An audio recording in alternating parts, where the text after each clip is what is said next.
Le meilleur du hip-hop galsen filé xewe bien entendu émission bi nag ñu ngi koy dégmal boo xoolee 21h jëmale ba 23h ñu jël ñi nga xamante ne ñooy les meilleurs artistes actuellement sur la scène hip-hop fii ci Sénégal ñu def ay interview freestyle découvrir seen album seen actualité donc c'est bien parti programme bi nii lay tëddee jëmale 23h pour aujourd'hui dinañ am ñaari ndaanaan kenn ki di Edmo Flow the hitmaker en deuxième position on aura face à lui Is 814 Is 814 beats kenn dootu ko présenté bàyyeeku depuis Guédiawaye nekk le frère de Fou Malade également am na projet boo xamante ne ça cartonne beaucoup depuis le début de cette année 2018.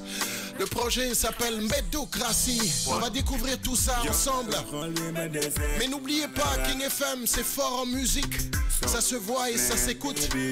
Lolo mooy mbokk yi mun ngeen dugg boo leen amee tuuti connexion internet au www.kingfm.sn ngeen dugg ci live bi mën a joxe seen question wala juste bu dee da ngeen bëgg benn morceau ñu jàllale leen ko.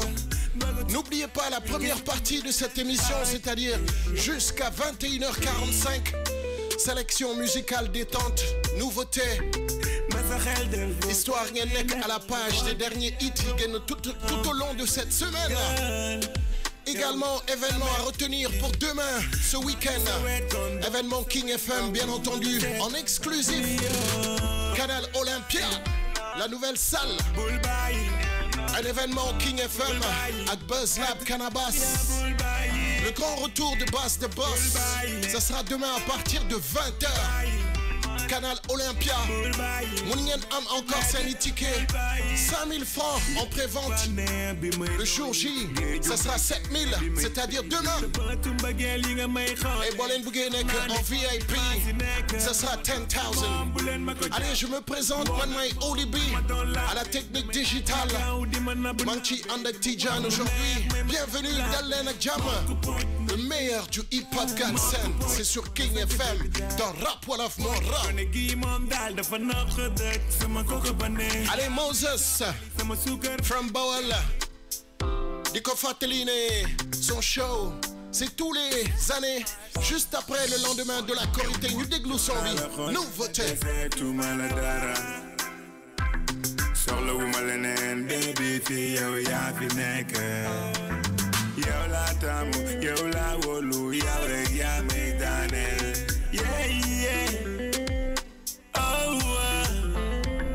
maa ngi doon woo léegi gis naa la dama doon yóotu léegi jot naa la bëggatuma leneen gisatuma leneen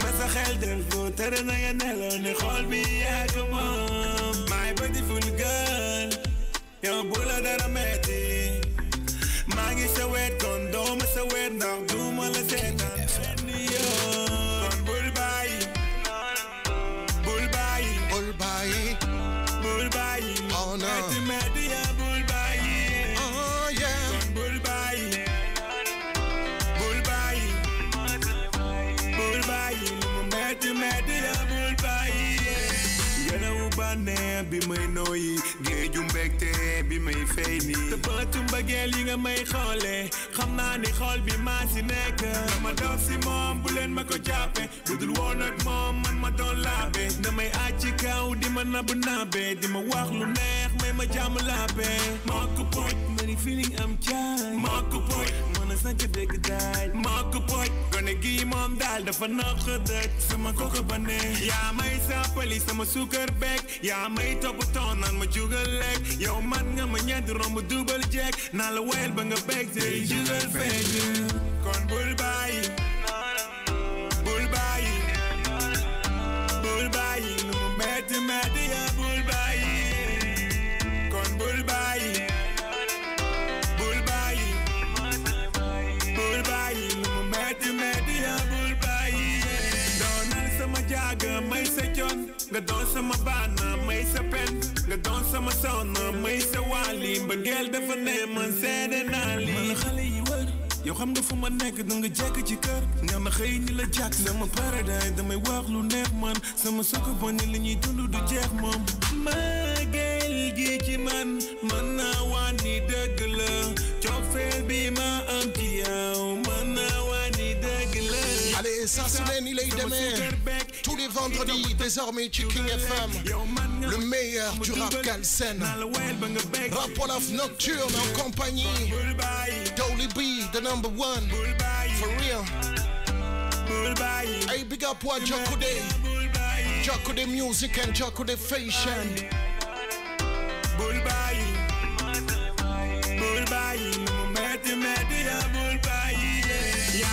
Allez, Boulen Fateh, Moses from Bawal, Théâtre Verdure, Boumbake, les Khewé, ce sera juste le lendemain de la Tabaski. Show extraordinaire et spécial. Allez, la nouveauté du moment, c'est notre invité du jour, il s'appelle Is 814, 814 Beats. Yeah, ça promet d'être très chaud, Single bi mu ngi génn début de semaine. Précisément ce lundi mu ngi tudd Noos. Ku munul noos. Fii dañuy noos. Hey, Rap Wolof. Ada Faye noos. Audi B. Adina noos. Almadi. A King FM. Anos noos. Awacha noos. Hong Kong noos. Million lopi. Sama liberté. Prison lopi. Bi amul milliard mais musuñu xiif cere reer fonde fajar namuñu biif mer de fesal pañe te pa bi du yor kenn musu ko poñe di fay ko bor ñu ngi ci école publique yow école privée lu tax bu ñuy passé ngay redoubler soosal sa soos ñun ñu sim suñu cere noosal sa noos loo moom duñ la ko tere solal sa kos ñetti abdu benn bere lii def sa boss si sa xel la du si yére ku xewul sa noos kenn dàqu la noos ku xewul sa noos kenn dàqu la noos million noos 1000 francs noos uno noos dañuy noos ku xewul sa noos dañuy noos ku xewul sa noos Babacar dañuy noos 1000 francs noos million noos uno noos jaay noos am nañu dëxin gënal miswi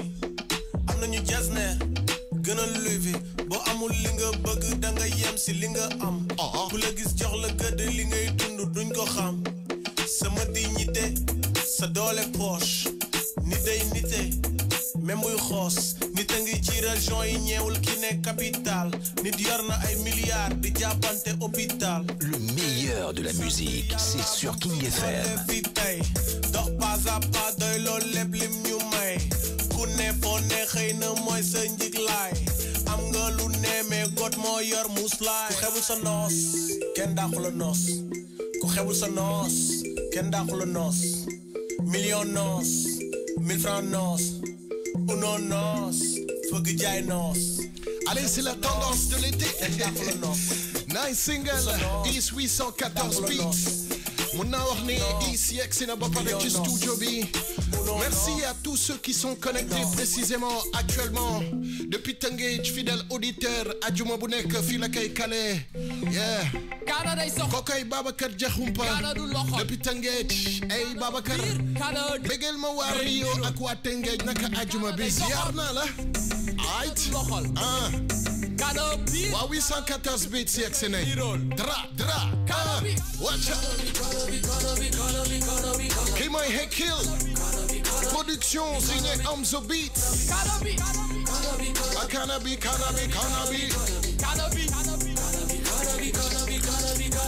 Alors plus que quelques minutes, on va voir Edmond Flow Feature Studio B. Déjà, bon connecté, c'est www.kingfm.sn. Ngeen mën a gis ci live bi ne suñu guest mu ngi fi kokoy Is 814, le nouveau producteur. Le temps ngeen di installé wu ci live bi. Les nouveaux singles.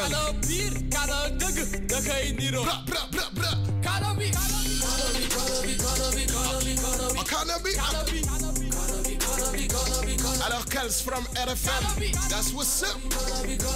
I call her yo, hip hop style Jollof. DJ Mef, nigga don't game. Kana la, kana budul na, kana budul tuksa. Rapper nekul lu sudman. Warna serin tupak. Jai tar legi luñ ci man. Xana di tijiga. Unité du mëna am xar bax na ci tat. Kana du laajte prix kana mooy fixé prix rek lañ fi mënul négocier kana ci car rapide xelam ci picc so dara yu mag nañ ko signé compté billet la gën a dal compté ci nit 1 2 3 millions chapitre day jeex mais histoire bi continue 1 2 3 projet li ma sonal bëriwul ni xaalis bi nekk sa poche bay na bandi lu di boss lu ana waa génération futur média critiquer nga gën a mën man prouver la gën a fort ana waa King Family aduna daa gudd tànk kon damay daw moom ñëw leen kana day soxor kana du loxol kana pire kana dëgg da koy nirool kana day soxor kana du loxol kana pire kana dëgg da koy nirool King FM. Jamaica. Blah, blah, blah.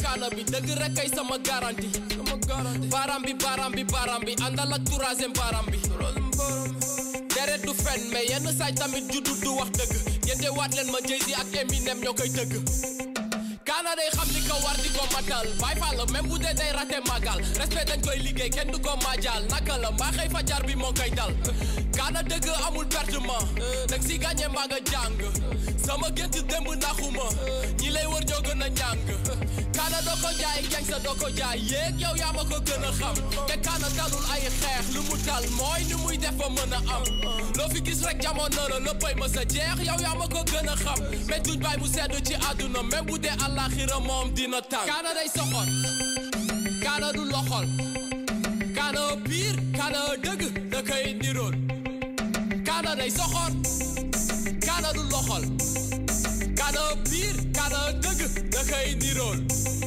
Kana bi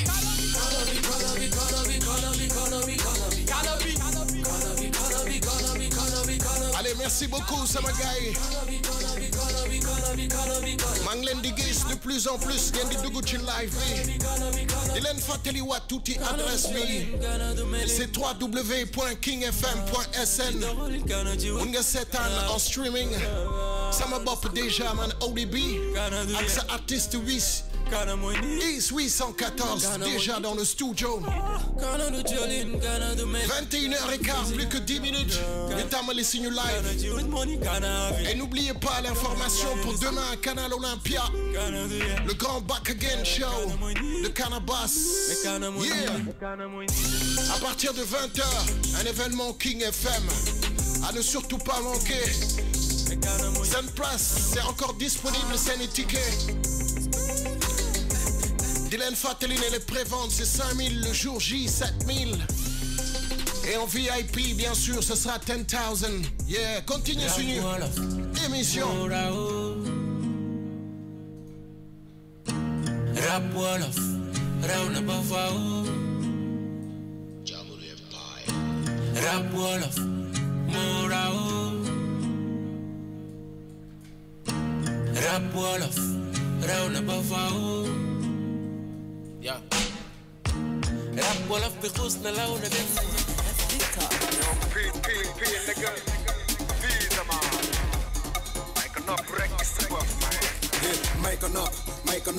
Make a up, bul dëgër bopp make a up, soo ko mayee nopp rek gis sa bopp ak dégloo am taalibe ak dégloo yeah sëñ bi nee na ak dégloo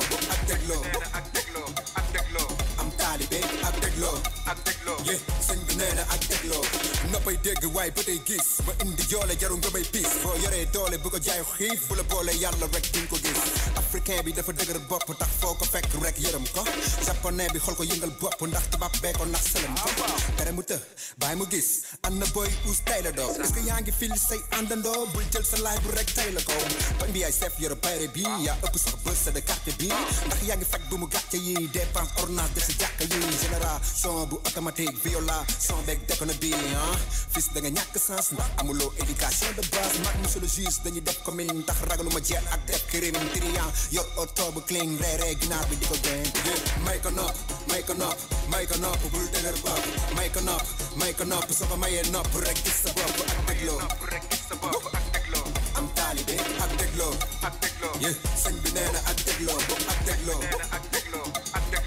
am taalibe ak dégloo sëñ bi nee na ak dégloo ak dégloo ngay booy temps de life ghetto sëñ bi nee na ak dégloo waruloo tiim bool bi def jiiroo yéen ñëpp a yem ci man ki ma soxla mooy ku am iman ak taalibe di roy ci man yow dangaa rafet ñaaw jikko tàmm lu bon ku wax nga weddi ko pourtant ku baax da ngay nuural ndeke da ngay sëf ma wax da ngay fuural rest in peace last MC Bourba sama xol du jóg ci yéen boo yoree nag xol bu nice pour man waroo nax benn jigéen ñoom Aïcha ñoom Ami Mbène fàtte wu ma boy bigee fu kenn bi toll may capo amul stifay boy bi def capo bis vent bi man la ma apo filo gaay like def chapeau filo fi gis dafay jeex ndax yàlla rek moo fi des tey yow la suba keneen bés tolle def ko dundu leneen may ko nopp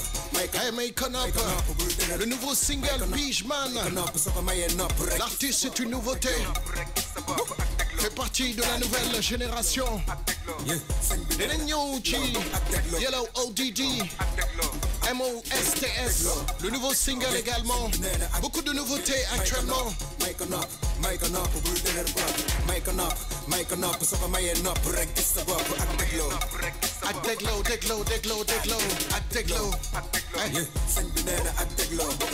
Je souhaite la bienvenue du côté de Dakar. Ki nga xamante ne mooy le grand Kenkelibi. En vacances actuellement en Bayeko depuis London. Ça fait plaisir de voir que rappeurs yi ñu ci bëri ñu ngi ñëw vacances. On a également Abbas qui est de retour au Sénégal. Dinañ waxtaan ci actualité tam. On le recevra sans doute fille. Ça c'est le deuxième artiste Be Face to Face Akis 814 beats. Pass a player. Single boo xamante ne ñëpp xam nañ ko. Waxal ma kii. Waxal ma kee. Edmond Flow en live tout à l'heure à partir de 21h45.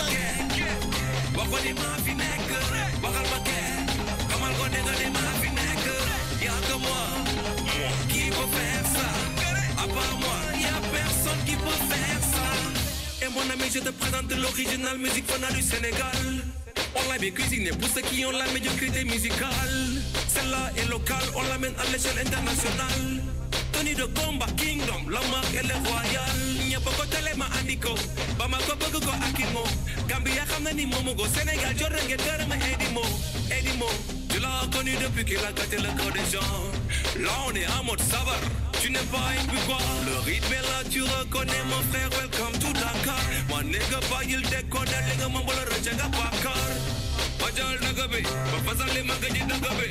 Daïga bañ, sobaga nango. Nitali bek sañbe, nitali bek sañbe, nitali bek sañbe, nitali bek sañbe, nitali bek sañbe, nitali bek, nitali bek sañbe. Bakoni ma fi nekk, waxal ma kee, xamal ko ne nga ne ma fi nekk. Y'a que moi, qui peut faire ça. À part moi, y'a personne qui peut faire ça. Waxal ma kee, bakoni ma fi nekk, waxal ma kee, xamal ko ne nga ne ma fi nekk. Y'a que moi, qui peut faire ça. À part moi, y'a personne qui peut faire ça. Tega ma benn yoon, utuma raccourci ngir am buzz. I'm the only one who can give you this kind of vibe. I told ya, music more my love. Jock ma garab ne ma fajla. Tu ne peux pas être un boy from Afrique de l'Ouest. Tu veux de la bonne musique, négro, I'm the best. Je suis pas dans le touffu, je te notice dans ton présent. Dans ton présent, c'est Edmond qui te fait ça. I'm the number uno, I'm the only one. Nigga, à mon niveau, mono def ni man. I'ma shut the fire to all the Batman. Revolution, Ananyiko man, Ananyiko man, Ananyiko man, Ananyiko man, Ananyiko, Ananyiko, Ananyiko. Allez merci beaucoup. Fatou Fall, toujours connecté comme d'habitude. Rap Wolof, rap nocturne. Comme tous les vendredis désormais, en compagnie d'Olibi. Sama gars di ngeen mën a participer ci émission bi bu leen neexee au 88 628 99 90 wala na may question pour Is wala Edmond Flow yàggatul gars yi nag dinañ leen defal seen morceau yëpp en live képp ku ci bëgg seetaan live bi mën nga dugg ñu lay fàttali adresse internet bi c'est le www.kingfm.sn. Également depuis Saint-Louis, connecté, Gas El Salvador, tout le team Jokude Fashion, Jokude Music, hey Mr. Elijah, Lucy King, that's what's up. Yeah.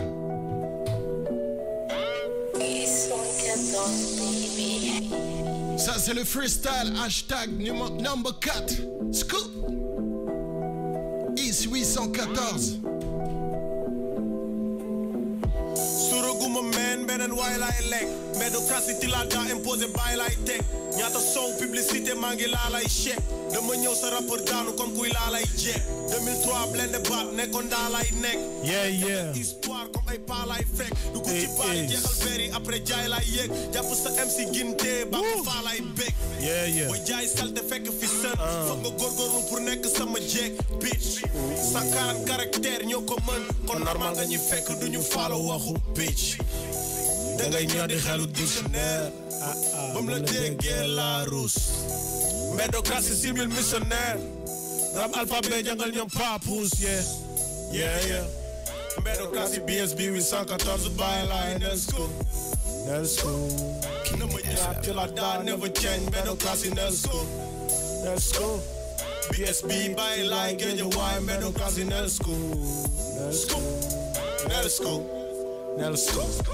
Yeah. sa rappeur dafa fay comme ku sonn ci sëy ne ko ñun mu ñuy fay duñ ci sonn liggéey ci suuf ngay négocier ci kaw kebetu du ma la xool sax pode marichou sa rappeur la ñuy defal même Montréal son bi dina yëngal Paris même Montréal flow bi gën a raar di nga ko wuti waat ba bugg a nekk sama mas jàngal ñoom papuus ba sa papuus da sa naak nu sa mbër tuus mu ngi biir duus taat bay suus yaa fuus yaa ngi fort suus jeexal kaat tuus fe tey suuf puub lay puus dàq gay uus ji way ci head lu net a fuck with that liggéey si pet di get ñu show respect briquet almet na fet di tag jëppet si net di teg ni jeeg but fuck you man yeah Médocratie BSB 814 bàyyi laay let's go number ñaar till I die never change. Médocratie let's go BSB bàyyi laay géej waay. Médocratie let's go. Allez, vous l'avez bien remarqué, Is 814 bien présent dans les studios. Yeah. Assalamu alaikum sama down ni ko sexy chon. Yeah, maaleykum salaam Olivier. Is nu mu demee nag? Cool. di béggee bu baax merci beaucoup ci présence bi di rappeler émission bi Rap Wolof moo raw le concept c'est vraiment avoir ñaari super MC yoo xamante ne bokkuñu univers musical mais nekk ci culture urbaine bi tey nga def effort ñëw nangu participer ci émission bi donc ça fait vraiment plaisir sur la platine ñu ngi déglu ce dernier single donc bonjour et puis wax ñu lan nga xalaat ci single bu bees bi ak nu mu fa demee noos bi bon single la bu ñu génnee nii histoire de décomplexer le truc et que jox ku nekk fierté par rapport ak li nga nekk di consommer li nekk si yow li nekk sa poche mu nekk sa fierté bañ a xool li poche keneen li mu si am ak gëm li nga nekk gëm li nga doon looloo tax loolu moo tax ñu génne single bi quoi. ok sinon naka mu nag. cool xam naa ne fan yi affaire yi xaw na xat ci yow parce que production bi ñu ngi gis ne Médocratie ça commence vraiment à tasaare ci dëkk bi ak un petit peu partout. yow ban sentiment nga ci am par rapport ak public bi ni ñu accueillir projet bi. déjà sentiment de fierté la parce que tolloon nañ ci ay moments yoo xam ne demoon nañ ba yaakaar ne public bi jëluñu ko parce que nekkul projet bu ñu jaay dañ ko génnee nii rek donc bu fekkoon bu ñuy jaay la xaalis bu dugg dinañ xam ñaata nit ñoo jëndee tout donc dañ ko mayee nit mun na ko jël di consommer fekk doo ko xam mais après par la suite ba ñuy déglu di génn si yenn concert yi ci yenn show yi di gis ni ko gars yi di woyaatee gën ñu sax xam couple yi après si laa ne que lii sentiment de fierté la si gars yëpp am kontaan affaire yooyu à chaque fois ñu ñibbi concert on est très satisfait de liggéey wuñ def ñun ñëpp quoi équipe bi yëpp quoi. Ok, super. Affaire à suivre, nous bail Edmo mu ngi nonu di dugg ci. C'était juste une petite mise en bouche pour suñu auditeurs yi wan leen ne yaa ngi fi bu baax a baax. Si vous avez des questions, n'hésitez pas. www.kingfm.sn. Exclusivité, Nos, nouveauté, IS 814. Million Nos. Sama 10 000 million lopi. Sama liberté prison lopi. Paa bi amul milliard mais musuñu xiif cere reer fonde fajar namuñu biif mer de fesal pañe te paa bi di yor kenn musu ko poñe di fay ko bor ñu ngi ci école publique yow école privée lu tax bu ñuy passé ngay redoubler tout le monde soosal sa soos ñun ñu siim suñu cere noosal sa noos loo moom duñ la ko tere solal sa kos ñetti abdu benn beere lii def sa boss ci sa xel du si yére ku xebul sa noos kenn daaxu la noos ku xebul sa noos kenn daaxu la noos million noos 1000 francs noos ku noon noos bëgg jaay noos ku xebul sa noos waaw kenn daaxu la noos ku xebul sa noos kenn daaxu la noos waaw 1000 francs noos million noos ku noon noos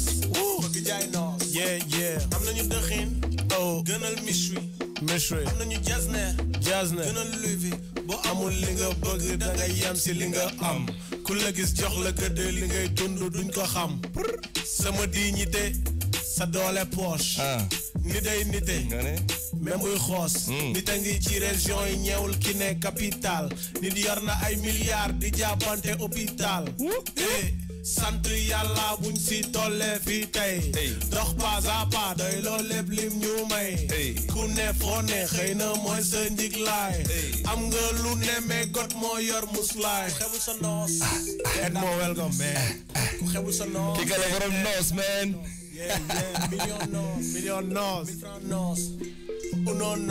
Assalamu alaikum, Edmo Flow, IS 814, tey fii ci King FM is not gonna be easy, man. Yeah. 1000 francs noos. Allez, voilà. Ki mooy borom noos, baby. Da ngeen ko gisee sama gars yi ñoom ñaar ñëpp taxaw nañ.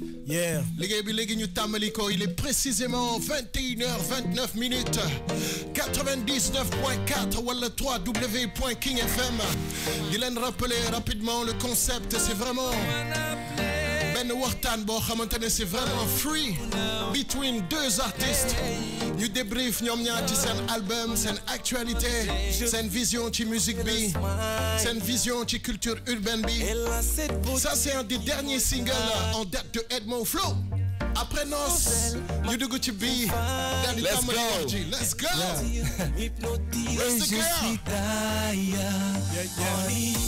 Je bénis tes parents, eux qui t'ont mis au monde. Nos regards se sont croisés, j'ai su que t'étais la bonne. Ton smile me reste sous les yeux, ta piété me rapproche plus du bon Dieu. Demande-moi ce que tu veux, et Dieu m'aidera à exaucer tes vœux. The girl is a queen, oh. Hope that this not a dream, oh. By my side, I'm a seeker than Neo. What's my name again? I forget my name, oh.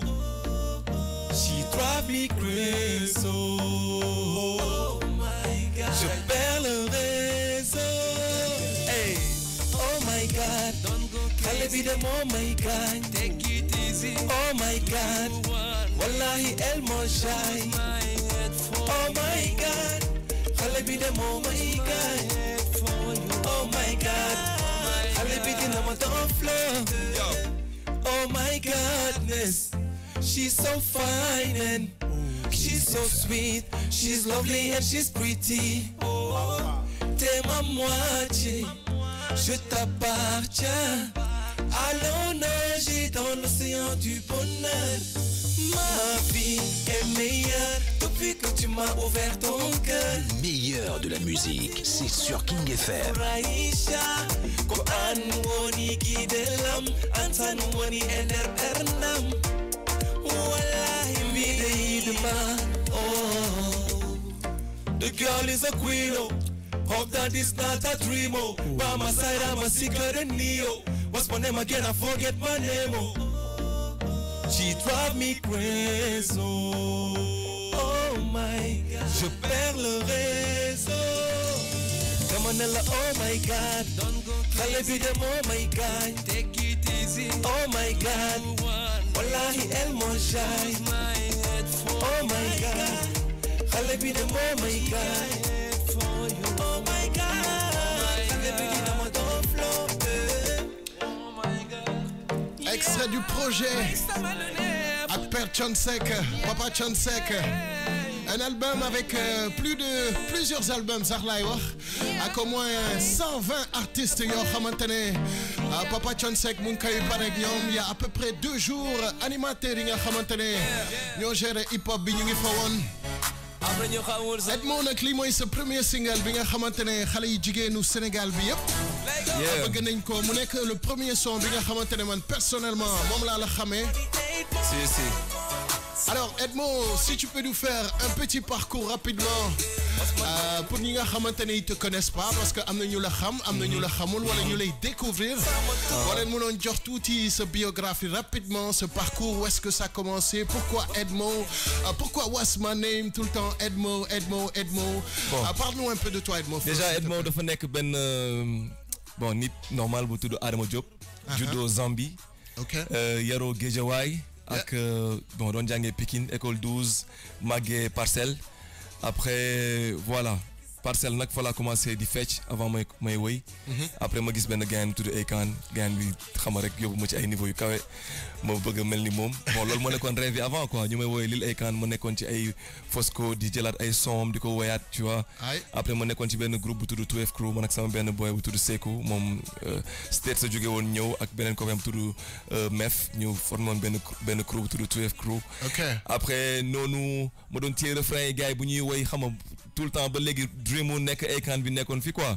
Mais après sama benn grand xam nga moom ma woo quoi ne ma boy mu ne ko naam mu ne ma toppal sa yoon quoi jëlal li nga xamante ni si mooy yow li nga moom parce que am na loo xamante ni tamit sa yëf la. Akon dafa am lu moom nga am loo moom yow. waaw toppal sa yoon et gëmal sa bopp peut-être que ëllëg di nga am foo egg quoi. En tout cas mu ngi commencé dox parce que on voit qu'aujourd'hui t'es devenu un artiste à part entière boo xamante ne Sénégal kenn waxatul li ngay def. Et puis c'est de la musique qui est très différente, c'est-à-dire c'est du R&B.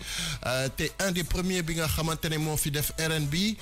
Tey nga partagé antenne bi ak plateau bi ak Is 814. Est-ce que déjà tu connaissais Is et puis que penses-tu de sa musique?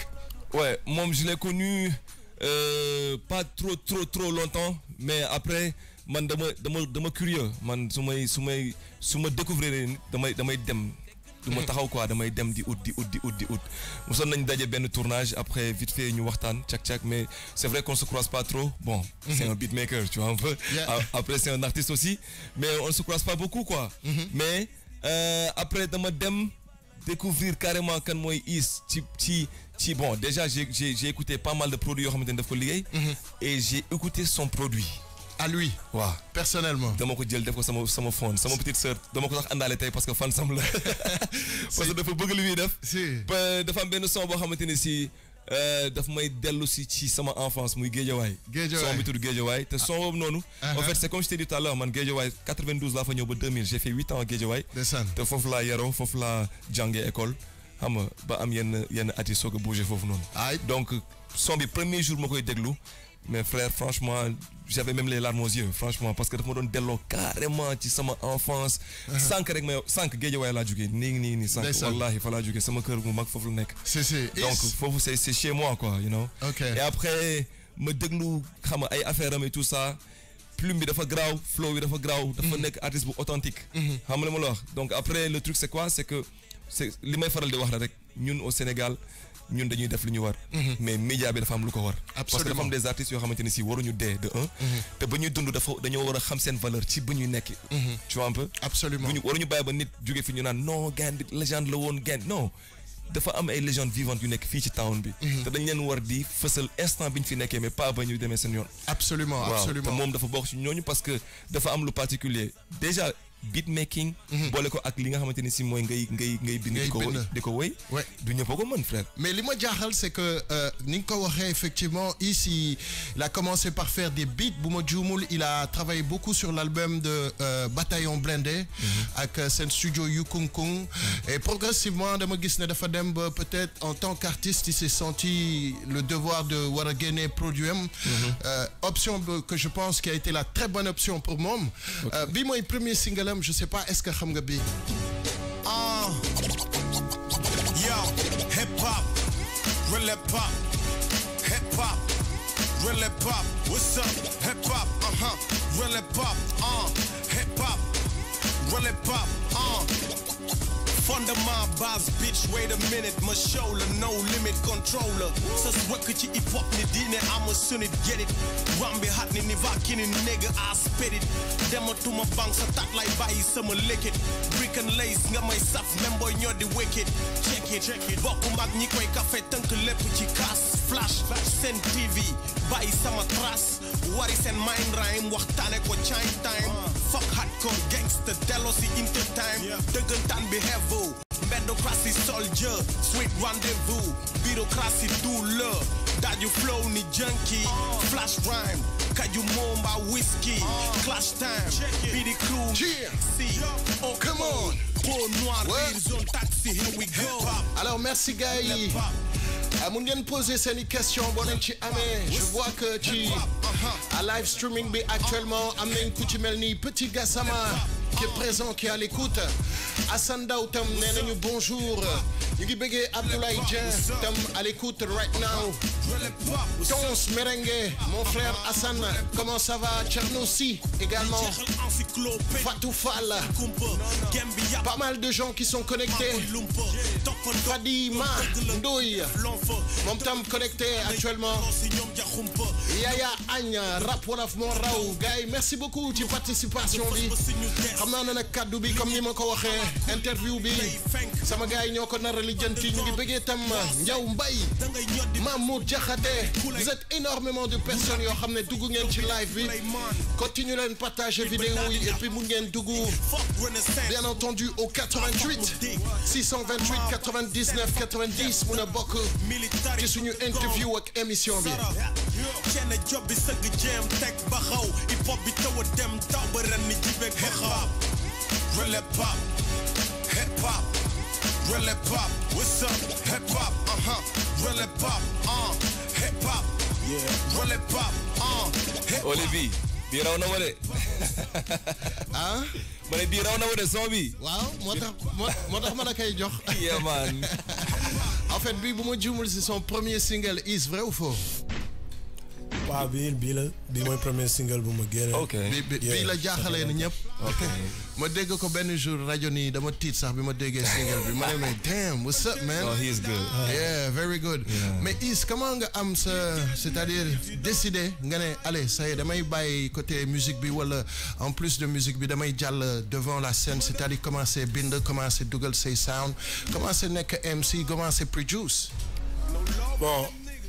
dara parce que man à chaque fois may créer beat c'est pourquoi soo ñëwee si man amul ay type beat par exemple doo ñëw si man ne ma tegal ma beatu trap ma tegal la beatu trap doo ñëw ne ma tegal ma naija ma tegal la naija man nit laa boo xamante ne damay def beat par rapport ak rythme bu nekk si sama yaram quoi su ma yeewoo feeling bu may am su fekkee dama triste ma def benn mood bu triste sama mood lay defaree son quoi donc moo tax à chaque fois su may defar son j'ai quelque chose à dire j'ai une mélodie à mettre sur affaire bi après des fois day am benn nit bu ñëw gis ne feeling bi affaire am la ma jox ko c'est rare ma defar bi boo xam ne sax du pour man moo tax may jël jox ko benn nit wala ma defar ko ba pare tester énergie bu ma si bëggoon def baaxul ma gis ne this is du right énergie bi ma jël ma partagé ko par exemple mais à chaque fois may defar sound c'est parce que man maa ko fil gamme musicale bi créativité yëpp notes yi ma si bëgg jouer sensibilité yooyu yëpp day dépendre si mood bu may am defar ko kon donc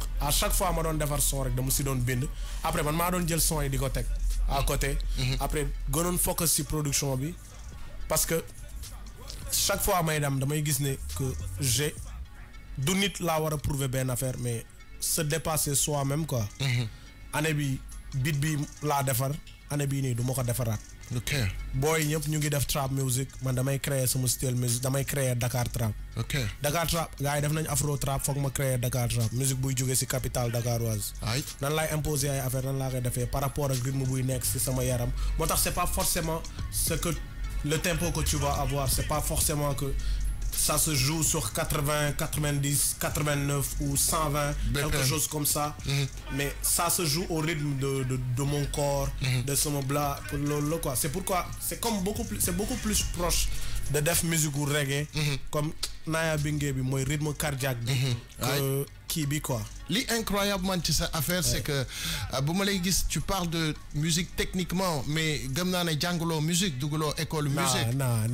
Ça comme affaire de nakala le diké, n'a pas commencé. Man védocrate là, je suis dans la rue.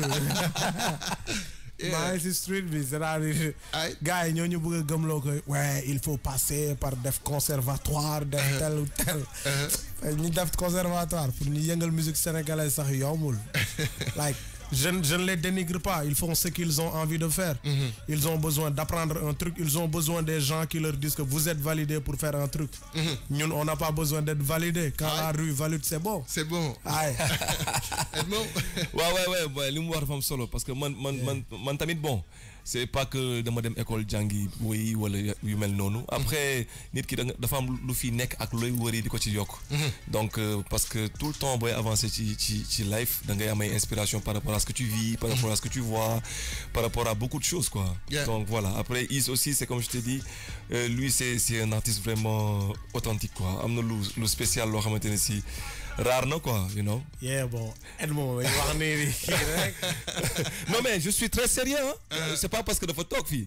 Moi je te dis quand je sens pas un artiste je le sens pas. Quand tu m'as dit que c'était avec Is, si je vous fais consentir mo ko dama non frère, tu sais nañ def ak kenen quoi. Xam nga mom lan la mo wax. Mané ko est-ce que ñëmé nga Edmond mu né man ko ma indil awuma problème bobu ko. Non, you know. Lool la rek feeling la, you know. Lan la mo wax. Te nit pour man bul def lo filul. Yeah, that's it. Bul def lo filul. Bu mo filul Is mo fi tok tay. Pour man déjà que je pense que artistiquement c'est affaire la buy dem bo gisé Edmond. C'est quelqu'un damay fatali ko ba ñu né que tu avais besoin de quelques secondes pour impressionner Akon. Ouais. Je me rappelle. C'était avec Est-ce que nekk mo won collège? Mais fan la won lolu? C'était avec Yagna. C'est pas Cal, c'est l'autre. Paco. Yeah. C'était avec Paco. C'était dans une émission, je lui ai dit que frère, vous n'avez pas mais Akon buñ togué ben 5 minutes. Oui, nga won ko li nga mën. Direct. Tu un peu? Mais finalement non mu jek Akon. Après mom la baye deal bi maneko bu fekké ni deug la kay dama nga lijeunte Akon rek yow. Il y a juste que après affaire yoyu business bi évoluer ngay gis que mu ngi def ay affaire et tout et puis man lu may gis ben jangat bu ma ci am moy curiosité artistique moko gëna animé que ben ego personnel quoi. Ça c'est vrai. Tay da ngay gis mu nekk ak Fefsi suba mu nekk ak kële suba d'habitude Sénégal boo nekkee kii nekk kële nekk kële gars yi mun nañ ne kii seytaane la they don't know yaa ngi comprendre alors que nit ku nekk am na benn ambition bu ko yóbbu muy dem si nit ku nekk parce que peut-être gars yi ngi wax si Fefsi peut-être il a quelque chose attends ma dem si Fefsi xool léegi yooyu yëpp ce qui fait que yow am nga bagage gis nga kuy génn di d'habitude ñi doon tukki di génn di dem si autant ñi doon tukki di génn yow ëppoon expérience ñi nekkoon fii léegi effectivement il a fallu internet am pour nit ñi émanciper aussi yenn sur certaines questions quoi est-ce que tu comprends bien sûr donc ça na moo tax des fois sortir essayer de xam yenn collaboration ça fait que man ba ma demee France c'est loolu la si amoon quoi quand je suis venu benn chinois laa nekkaloon bu tuddoon DC on était dans son studio may prod ñuy prod mu ne wow sénégalais yi dañuy déglu prod yi nga dem ma ne ko waaw ñuy prod di prod mais il y a jamais eu cette question d'argent d'ego de qui c'était juste une collaboration bien sûr muy jàng si man may jàng si man ba mu ne ma dafa bëgg a décider bëgg a ñëw Dakar te bu ñëwee si man la bëgg a installer wu affaire yooyu donc ça a fait quelque chose nice. Donc Is 814 n'a pas de sens interdit à yeneen artistes yi par exemple.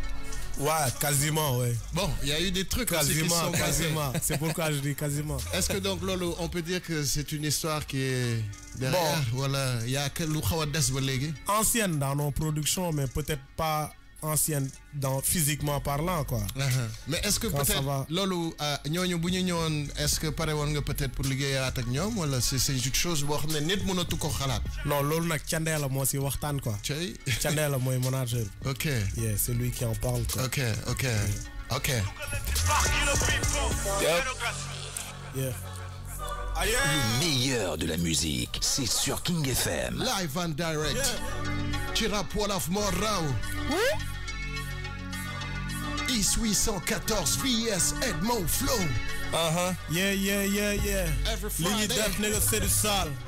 C'est du sale, ouais, c'est du sale. Yeah.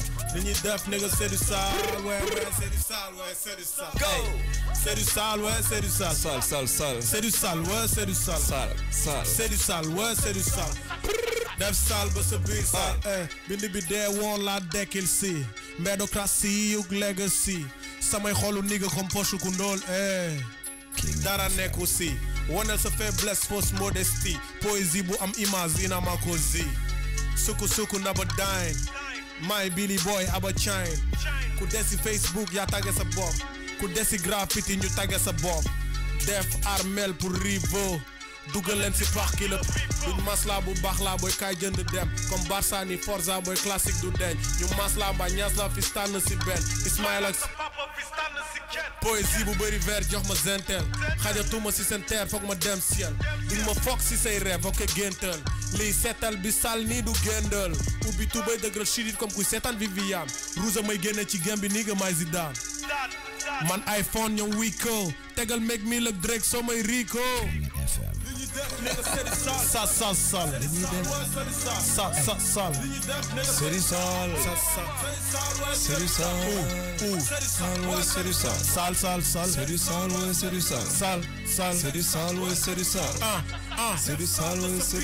Bam. Li ñuy def nigga c'est du sale. Isaac Admo c'est du sale. C'est du sale. C'est du sale, ouais, c'est du sale. C'est du sale, ouais, c'est du sale. C'est du sale, ouais, c'est du sale. C'est du sale, ouais, c'est du sale. Rappeurs yi dañuy fen ba yoruñu weccit ju ubrab comme weekend ba doo bi def metti am dañuy sànni xeer mu ñëwaat ak liquide cible seen taat yi bàyyi ko fu liquide néew duñ ko jox soin médical sa rappeur mu ngi biir morgue hôpital jël naa sa numéro mère laaj ma fan kermesu cathédrale contact sur contact du Lansar du ma nekk scène di play la star kenn rek la envié ma dàq rap si planète Terre du ma nekk scène di planète frère da nga bëgg a dëgg foog sa anniversaire jox ma million pour ma bis seen queen dama unique sa twin sa rappeur du gis tous comme gumba bu ñu yónnee screen dañuy jeexal burger du ñu bàyyi pour boire médocratie c'est le pouvoir déglul son yi nga supprimer dégg nga ñoom ñoo raw pilule di lendemain bu périmé démb. Le meilleur de la musique, c'est sur King FM.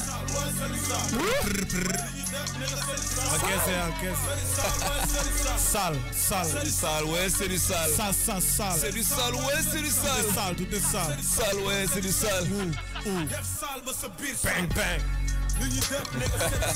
Nigga Do is in the house, man. Yeah. Edmo is in the house. Yeah. Raxu Edmo mu ngi reetaan, man. Est-ce que xam nga ni mais 100% Guédiawaye nga am ne loo ci xamul. Soo Guédiawaye guddi. Non, I'm telling you, man, that's so Guédiawaye guddi. bu ko fi teg damay jooy bàyyi li ngay def. Soo Guédiawaye guddi. Edmo Flow.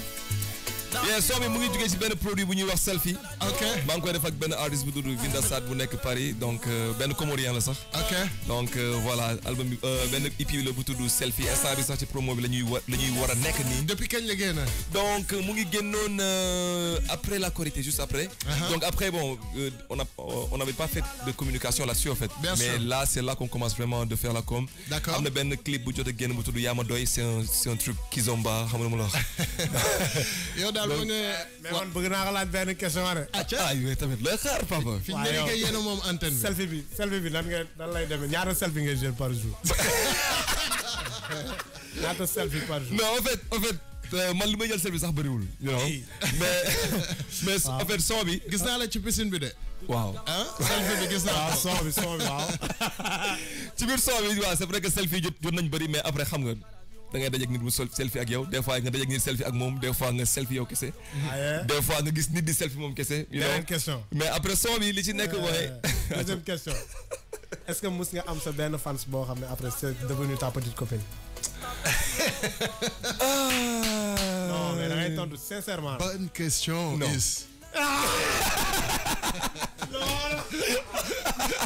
is jug na de. non xaaral. non franchement parce que non. xam nga sois sérieux on a des infos. je suis on a des infos. on a des infos. Are you kidding me man? on a des infos. non. fans la quoi man moom franchement li tax bëgguma sax di leen di génn ak ñoom. Aïda waxul loolu de. non bàyyil lu ngay wax mosuma am show bu tudd Aïda mais. ok donc. si mos naa am benn show bu tudd Aïda quand même mais bon. kooku bu woon sama fans damay wax ni am na ku ma dugal ko de. nee na ba ngeen dajee daf la woyal sa couplet bi. daf ma woyal sama couplet. te après dañoo génn ma ak moom. non génnuñu. man samay fans dañ may woyal samay couplet come on man mais bon. mais sa copine Aïda woyal la sa couplet. Aïda. gis la. bii nag mooy. bii mooy yow la yaa ma doy plutôt. delloo ko mais Edmond nan ngay def ak xale yu jigéen yu bëri man seetaan naa sa concert. mais sant yàlla rek. gis nga 80% yi ay gel la ñu woon mus nga ñëw seen petit gàlle tam. ouais. ñi géré woon un peu affaire mooy régisseuse yi. waaw. ñu naan mooy seen rappeur bi coof la ah. yow na ngay def ba dundee loolu. nan ñuy def ba dundee affaire boobu. non mais naturellement. sérieux. moi je me dis que lu nekk dafa am place am fu mu tegu quoi. ñaata temps ngay def sport par jour. par jour. waaw. non bàyyi na sport. damay sport bëriwul nag quoi. damay sport nag. studio mooy sport am. mais damay sport tu sais sama petit frère footballeur la quoi des fois moom mooy téye rek ne ma booy acca jox la. ok rek ñu dawee quoi. ji la ba ji sa lan la. non lui après c'est pas trop mon gars sûr mais bon tu sais feeling la woon quoi dafa am lu ñu boole woon ma ak moom. après c'est la def son bi. c'est comme je dis man. Quand je fais quelque chose, je le sens en fait. Et moi, de femme ben période bo xamanteni ci anniversaire am la won. Il avait fait un son, ci sama son la jëlone mu wéy ko. Genre mu posté ko quoi. Sama son happy birthday. C'est comme ça qu'on s'est connus. All right. Fait que période bobu non may waron def ben son pour l'équipe nationale. Mané ko yo lay dédier son bi. Okay. Après le nom ça passait bien quoi, Djilo Bodji, tu vois. Si. Et c'est comme ça que c'est venu. OK. D'alors comment xol? Let's go. Give it to me back. Yeah. Le meilleur de la musique, c'est sur King FM. This one is for all the girls. King FM. Gis la nga dem xalaat la nga dellu si ma xool la courant bi ne ma cas rek ma nopp la. Sometimes I ask myself if I can find someone like you. Sometimes ma laaj sama bopp ndax yàlla bind na keneen ku mel ni yow. Fay naa ci ta lampu fitna baby doo am coow. Maak yow ci sunu gaal ma doon jiitu réew mi dugal la ci di ko joow. And yes I know that you like that. Di la phone ci lay ne jox ma mot de passe bi ma connecté. War loola àddina naa ak yow ba 7e ciel. My baby neexul ba neexul mais gis naa ni yaa ma doy. Man bëgguma la gis ngay jooy. King FM. My baby man gis naa ni yaa ma doy. Man bëgguma la gis ngay jooy. Bëgguma la gis ngay jooy. Man gis naa ni yaa ma doy. I love you and I need you. My baby I love you. I do. Le meilleur de la musique. My sunshine yow la ma sa doon. Jaro diamond. Hold my hand and let me take you so far away. The way you touching me drive me so crazy. Every night and day. So can you look alone ndax ñu mën jur ay baby. Live and direct. So nice and sweet. Hey. I like that. Yes, I know that you like that. di la phone ci lay ne jox ma mot de passe bi ma connecté oh waay man samay raay may lox oh waay ma neexul ba neexul mais gis naa ni yaa ma tey oh man bëgguma la gis ngay jooy my baby man gis naa ni yaa ma tey oh bëgguma la gis ngay jooy bëgguma la gis ngay jooy man gis naa ni yaa ma tey Edmond is 814 ci biir King FM kon de bis yaa ngi koy naw fiira nga koy am Edmond 814 King FM kon de gis na ni mu demee neexul ba neexul mais gis naa ni yaa ma tey bëgguma la gis ngay jooy my baby gis naa ni yaa ma tey bëgguma la gis ngay jooy bëgguma la gis ngay jooy man gis naa ni yaa ma tey yeah man bi mooy yaa ma tey you know 814 Edmond Flow you already know man xam nga kan mooy mbalax ni kan mooy mbalax ni xoolal waaw bàyyi leen yéen ñaar tuuti mais man tamit il faut que ma poser ko benn question quoi ñëwal parce que is you know da nga ma laaj ndax am naa fans bu ma kii bu ma jot a doxaan ma leen laa lay laaj is sa turu gel laa bëgg a xam ça c'est une très bonne question. Excellente question. Ouais.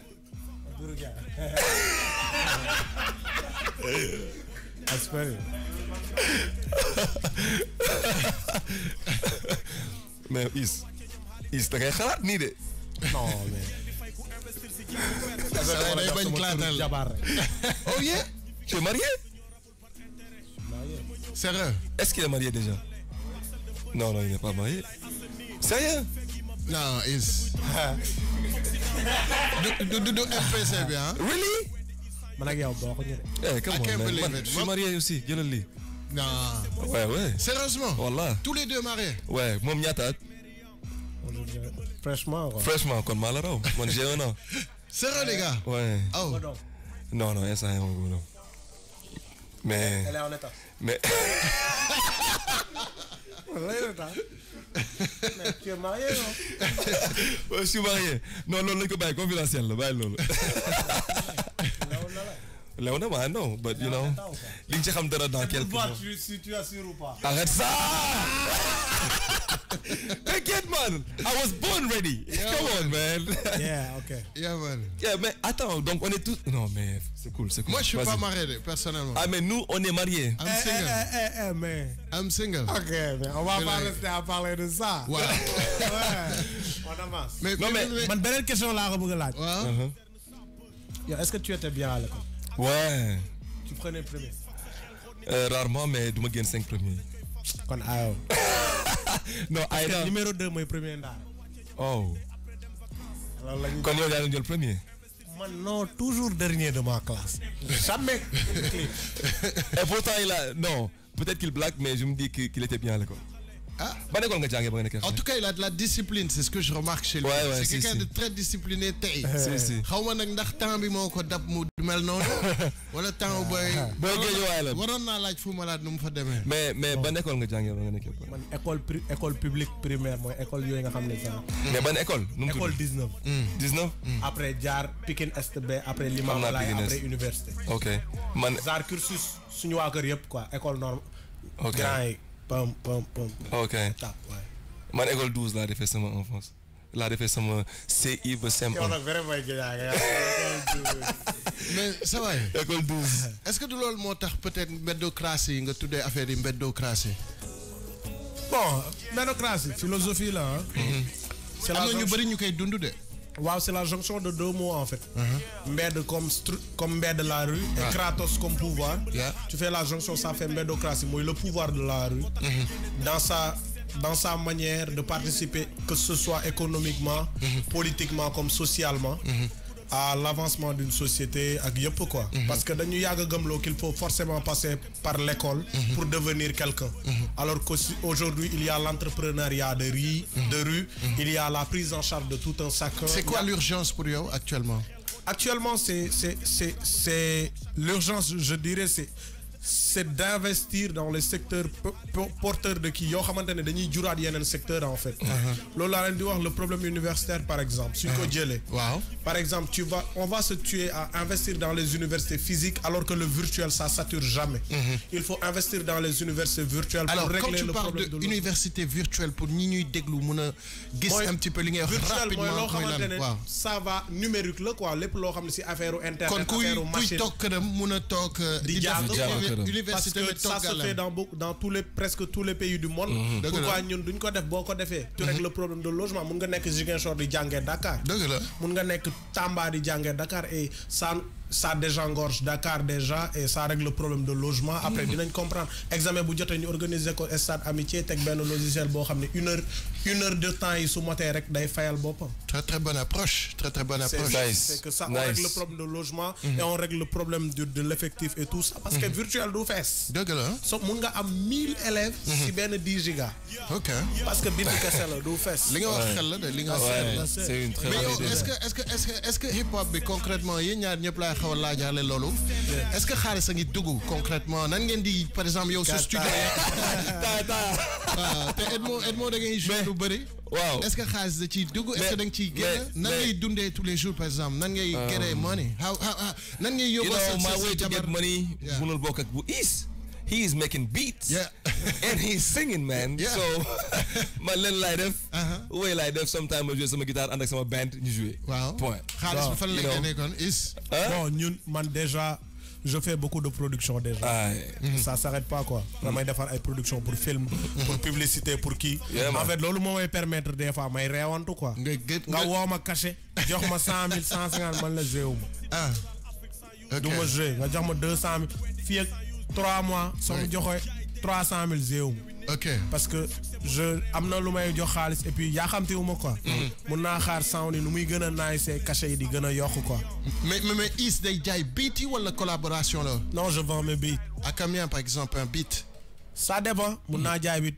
jaay naa beat ay su fekkee ay à but promotionnel à but publicitaire yooyu yëpp mun nga jaayee 200 000 100 000.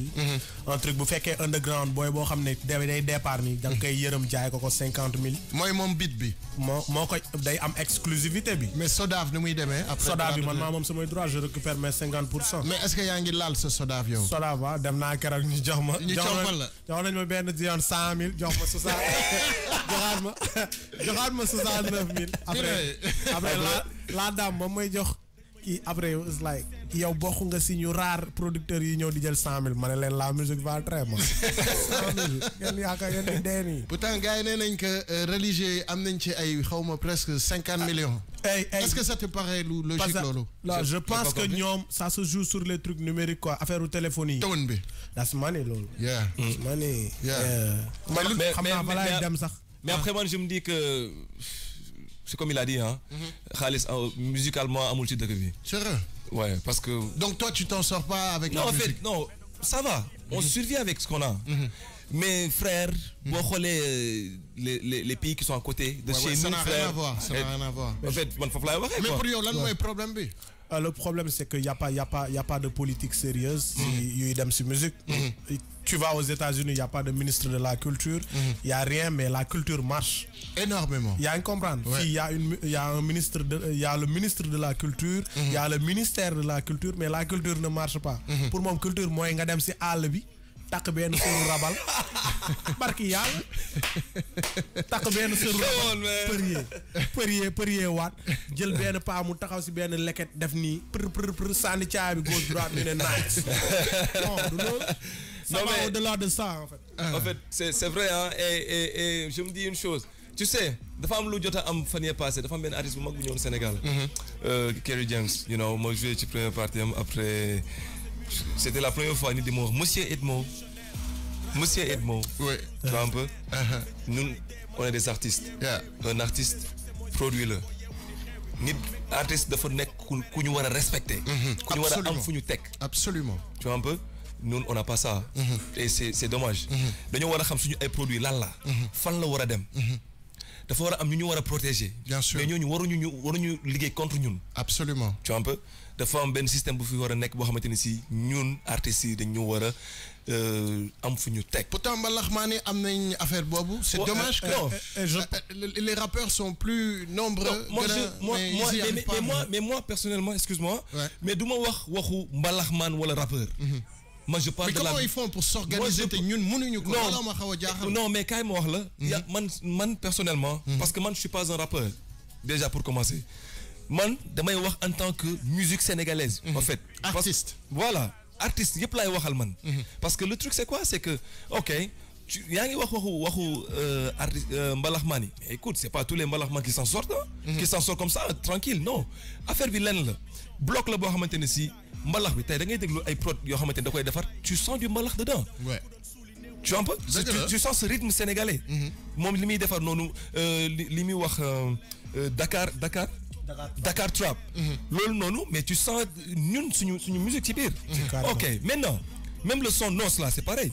Tu vois un peu. J'ai même vu la fouine mu truqué quoi. Mais ça c'est à nous de booster le bel non. Et je dis quoi? Je dis que ñun ñep dafa am lo xamanteni ci daf wara nek pour di ñu truquer, di ñu na la ko expliquer, di ñu protéger. Protéger ñu ba paré mettre ñu en avant. Parce que li ñuy def dafa nice.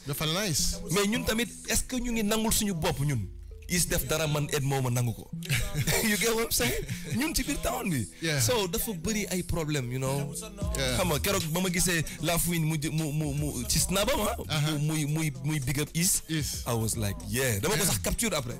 You know, and loolu dafa I'm proud because maa ngi gis ni sama frère man mooy def loo xamante ne si mu ngi jaaxal nasaraan keneen même bu fekkee ni fii ci biir dëkk bi doo gis gars yi di ko def sax mais ñeneen ñu ngi koy def feneen donc alhamdulilah am na fu muy egg quoi mais am na loo xamante ni c'est interne ñun ñoo ko war a liggéey suñu biir et que après ñu mën a dem di xeex ak ay nigériens yeeg ivoiriens yeeg man pour man loolu mooy rag bu mag bi waaw rag bi du suñu biir mais ñun ñooy mbooloo dem songu ñeneen gars yi hey c'est sur la 99.4 rap wolof moo raw dañuy noos tous les vendredis le nouveau single Dakar Trap Is we lii def sa boss sa xel du si yére ku xebul sa noos kenn daaxu la noos ku xebul sa noos kenn daaxu la noos million noos mille francs noos uno noos fëgg jaay noos ku xebul sa noos kenn daaxu la noos ku xebul sa noos kenn daaxu la noos nga ne ma francs noos million noos uno noos fëgg jaay noos am nañu dëxin gënal michuy am nañu jasner gënal luvi boo amul li nga bëgg da ngay yem ci li nga am ku la gis jox la gëdd li ngay dund duñ ko xam sama dignité sa doole poche nité même muy xoos nit a ngi ci région yi ñëwul ki ne capital nit yor na ay milliards di jàppante hôpital sant yàlla buñ si tolle fii tey dox pas à pas doy loolu lépp lim ñu may ku ne foo ne xëy na mooy sa njiglaay am nga lu ne mais got moo yor muslaay ku xebul sa noos kenn daaxu la noos ku xebul sa noos kenn daaxu la noos million noos mille francs noos uno noos fëgg jaay noos ku xebul sa noos kenn daaxu la noos ku xebul sa noos kenn daaxu la noos mille francs noos million noos uno noos fëgg jaay noos le meilleur de la musique c'est sur King FM.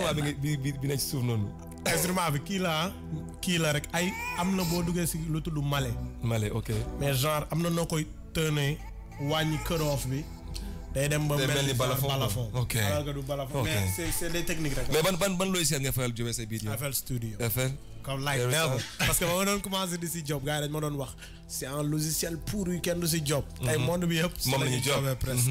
parce que avant dama doon dégg gars yi di wax Reason. waaye Reason nice. waaw instant bi ma je cherche.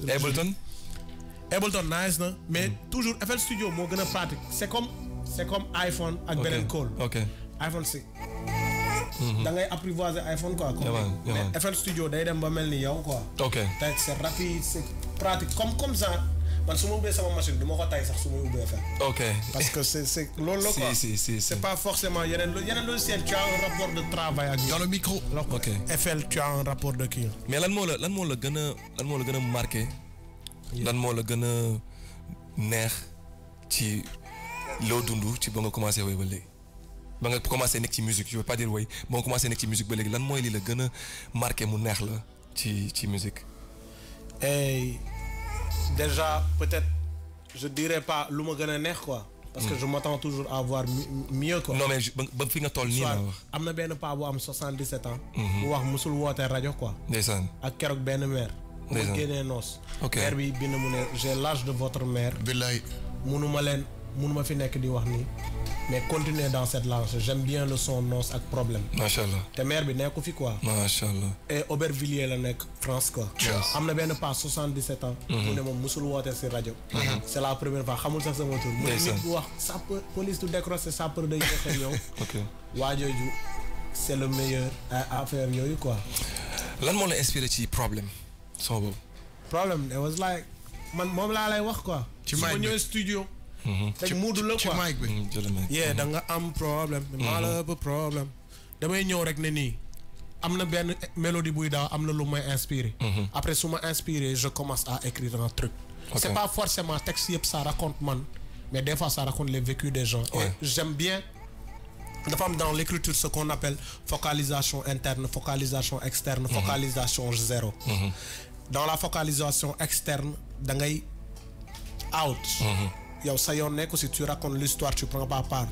dans le truc bi bu fekkee focalisation zéro tu racontes les histoires mais des fois tu en prends partie. et il y a la focalisation interne boo xam ne yow la ñu. des fois tu parles de toi et tout. yooyu soo koy xool. après je me dis que des fois je me focalise des fois je prends quelle position ça te permet de xam ban position ngay jël et problème je pense que j'ai voulu trop bàyyi nit ñi taxaw place nit ñi mais en fait ce n'est pas moi c'est tout un chacun ngay ñëw di nettali benn nit. mu lay wax lu gën a compliqué que lu. dafa am sama benn xarit boo xam ne sama gaañ la parce que man su ma bëggee benn son. dama koy partager tout le temps. te sa produit bi yëpp la ma ko amoon. dama ko doon cons lu bëri. y a un son. talent mu tudd. mourir. voilà tàccu leen mourir c'est ça non voilà. donc produit bi yëpp dama ko doon jox tout le temps ku ñëw kër ga dama lay jox produit ne la booy déglul son yi.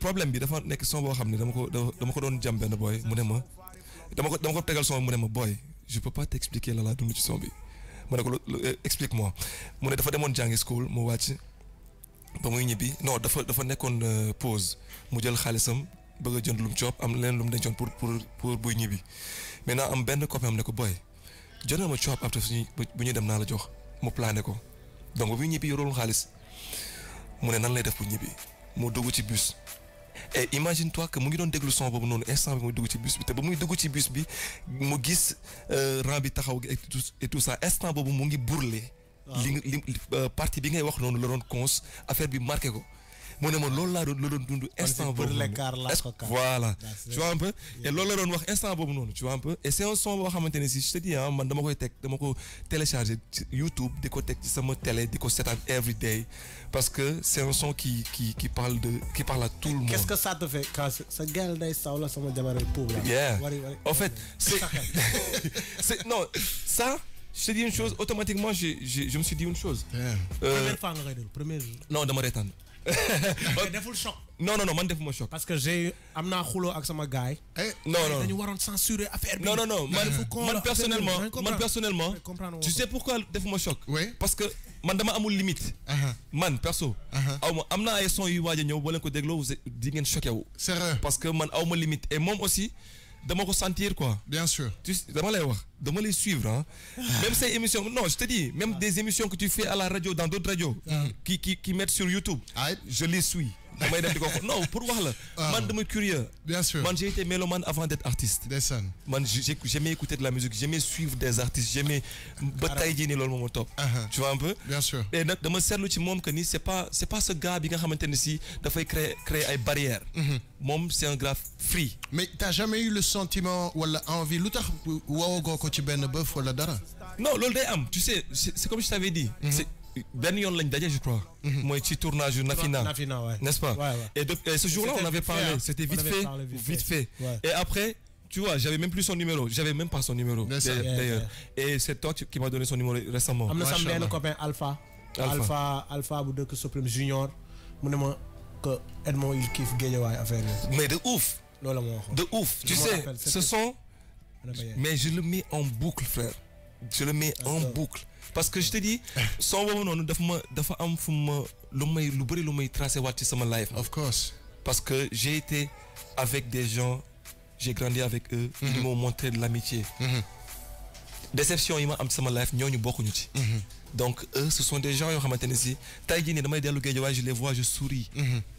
Là-bas c'est foofu lañ ma jàngalee alxuraan. Foofu lañ ma jàngalee naka la ñuy lekkee booy lekk da nga war a téye bool xool sa place. lekk li nekk sa kanam. loolu Guédiawaye lañ ma ko jàngalee. Tu vois, ça c'est la grande famille, ça c'est la vie en fait. Guédiawaye sa vie. Tu vois un peu foofu noonu la jàngee tey jii nii li tax tey ngay xool moo gis real nigga ci moom. You know, I'm telling you. Yeah, for real. Pour su fekkee dama la wax dëgg rek loolu foofu laa ko jëlee. For real. Parce que après da ngay màgg da ngay am yeneen fréquentation da ngay am yeneen nit ñooy xam. Après sa jikko day commencé di changer mais yow yaa xam say valeurs sûres yi nga xam ne da nga koy garder pour yow. te loolu noonu Guédiawaye laa ko jàngee. Et damay remercier sama famille bi nekk foofu la famille Kane bi nga xamante ne si ils ont fait beaucoup pour moi.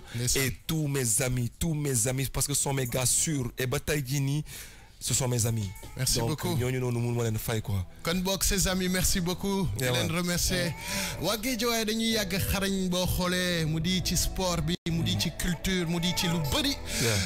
dañuy xool Fou Malade même côté social côté défense ou ñi nga xamante ne ñooy prisonniers. Je m'excuse. Est-ce que xam nga ni premier clip bi ma génn. waaw bi may feeñ télé. waaw. Guédiawaye laa ko defee. Artiste su Guédiawaye moo ko doon tourné. c'est son grand frère. et xam nga ban la. Miss Chip Chip. Voilà boobu premier clip bu may feeñ télé ah. et autant j'étais même pas chanteur. J'étais là en fait c'est une copine qui allait faire le clip. Bon ci dafa waroon bokk ci personnage quoi. Et man j'étais là. ma ànd ak moom avec un autre ami s'appelle Mahou Black. ñu ñëw et après le gars Fou Malade nous a dit mais venez. kaay leen ngeen bokk ci vidéo bi. Et j'étais là en mode Miss Chip Chip tu vois un peu. Et après quand je revenais au parcelle gars yi naan ma kan la Mr Chip. Et après voilà quoi tu vois. Mais justement en parlant de Fou Malade tu sais que Sawaay moo réalisé dernier album bi mu génnee moom ak Ousseynou ak Assane c'est-à-dire moom ak Niagas. C'était les artistes yi fi nekkoon semaine dernière. Et ils m'ont dit que Is moo defar album bi mais album bi ça n'a rien à voir avec style am actuel bi muy def ci liggéeyam moom ci albumam. Naka lay def d'après toi wala Is nan ngay def ba mun a jàpp tout le temps direction bu bokkul et puis calibrer li nga xamante ne parce que ñoom seen musique elle a beaucoup évolué li nga leen defal c'est une musique beaucoup plus mature. Qu'est-ce que tu peux nous dire Is? Bon déjà quand je travaille avec la personne j'essaye de connaître la personne. loolu moo tax des fois humainement mun nañ di job tay nii suba ñu yeew ma woo la téléphone. di déglu ban genre nit nga quoi. Et que forcément nit yu pour man ñu doon réussir ci sound wala ñuy dox ba benn période après jóge fi. mooy nit yoo xam ne ils mettent jamais leur personnalité ci seen son yi quoi. yaa ngi comprendre. Et que Fou Malade ak Niagas ku leen xam c'est des gens qui te parlent de la vie qui te parlent de ñoom li ñu nekk quoi. te loolu nag il fallait avoir ce grain boobu ci affaire des fois ñu ñëw ma ne leen lii baaxul. des fois ñu bañ ne ma nii laa ko sentiré nii lañ ko sentiré ma ne leen ok ñuy créer. dem njëkk a def son ñu ne ban la ñuy njëkk a génnee instant bi man leen baale nice na. ñuy xalaat ñu ne nañ génnee baale ñu génnee baale instant yi c'est ay 500,000 vues YouTube. c'est extraordinaire ce score. gars yi ñu ngi koy seetaan ak yu génnewaat Moussa Ndiaye ay affaire yu bëri quoi. Donc pour wax ne ni que j'ai essayé de me mettre dans la peau des deux artistes pour jox leen produit boo xam ne moom mooy gën a ressembler à ñoom seen couleur musicale. En tout cas félicitations c'est un super produit Edmond. Peut-être quelques ouais parce que moi bi ma gën a déglu ci produit bi c'est Monsieur Ndiaye. Et après même le clip j'ai kiffé. Et tout le temps, c'est comme je te dis, quand je kiffe, je télécharge et tu poses et puis tu consommes. Je consomme. Et après, son nonou, de femme tu vois, man, Niagas, koko daf may kill, man. You know? Parce que son nonou. How many of you guys non, koko.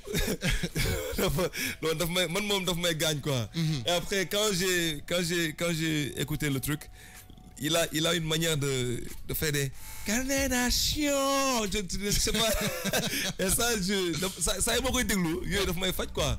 Et après j'aime bien surtout prod bi parce que prod bi dafa lourd. Dafa lourd et prod la boo xamante ne si artistes yu ute yu bëri mën nañ ci poser wu n'importe où ku ci nekk ak nu mu la neexee au fait. Exactement. Donc moom franchement il est mooy loolu xam naa ne moom il faut mu jox ma ay beat ma tamit. Et qu'est-ce que je kii. Qu'est-ce que j'ai l'impression que genre des fois est-ce que ça t'arrive nga ne genre comment tu crées genre sooy defar son est-ce que tu penses à ton public wala da nga koy def rek. Déjà su may def musique déjà il faut que ma yëg ko il faut que ma. non xam naa. voilà sooy sa yëg-yëg. soo koy génnee. tu penses au nombre ñi sa public ba you don't give a. like donc man su may c'est comme je te dis. On a fait dans mon maintenant quand j'écris il y a une manière que en fait c'est moi c'est style quoi. Voilà.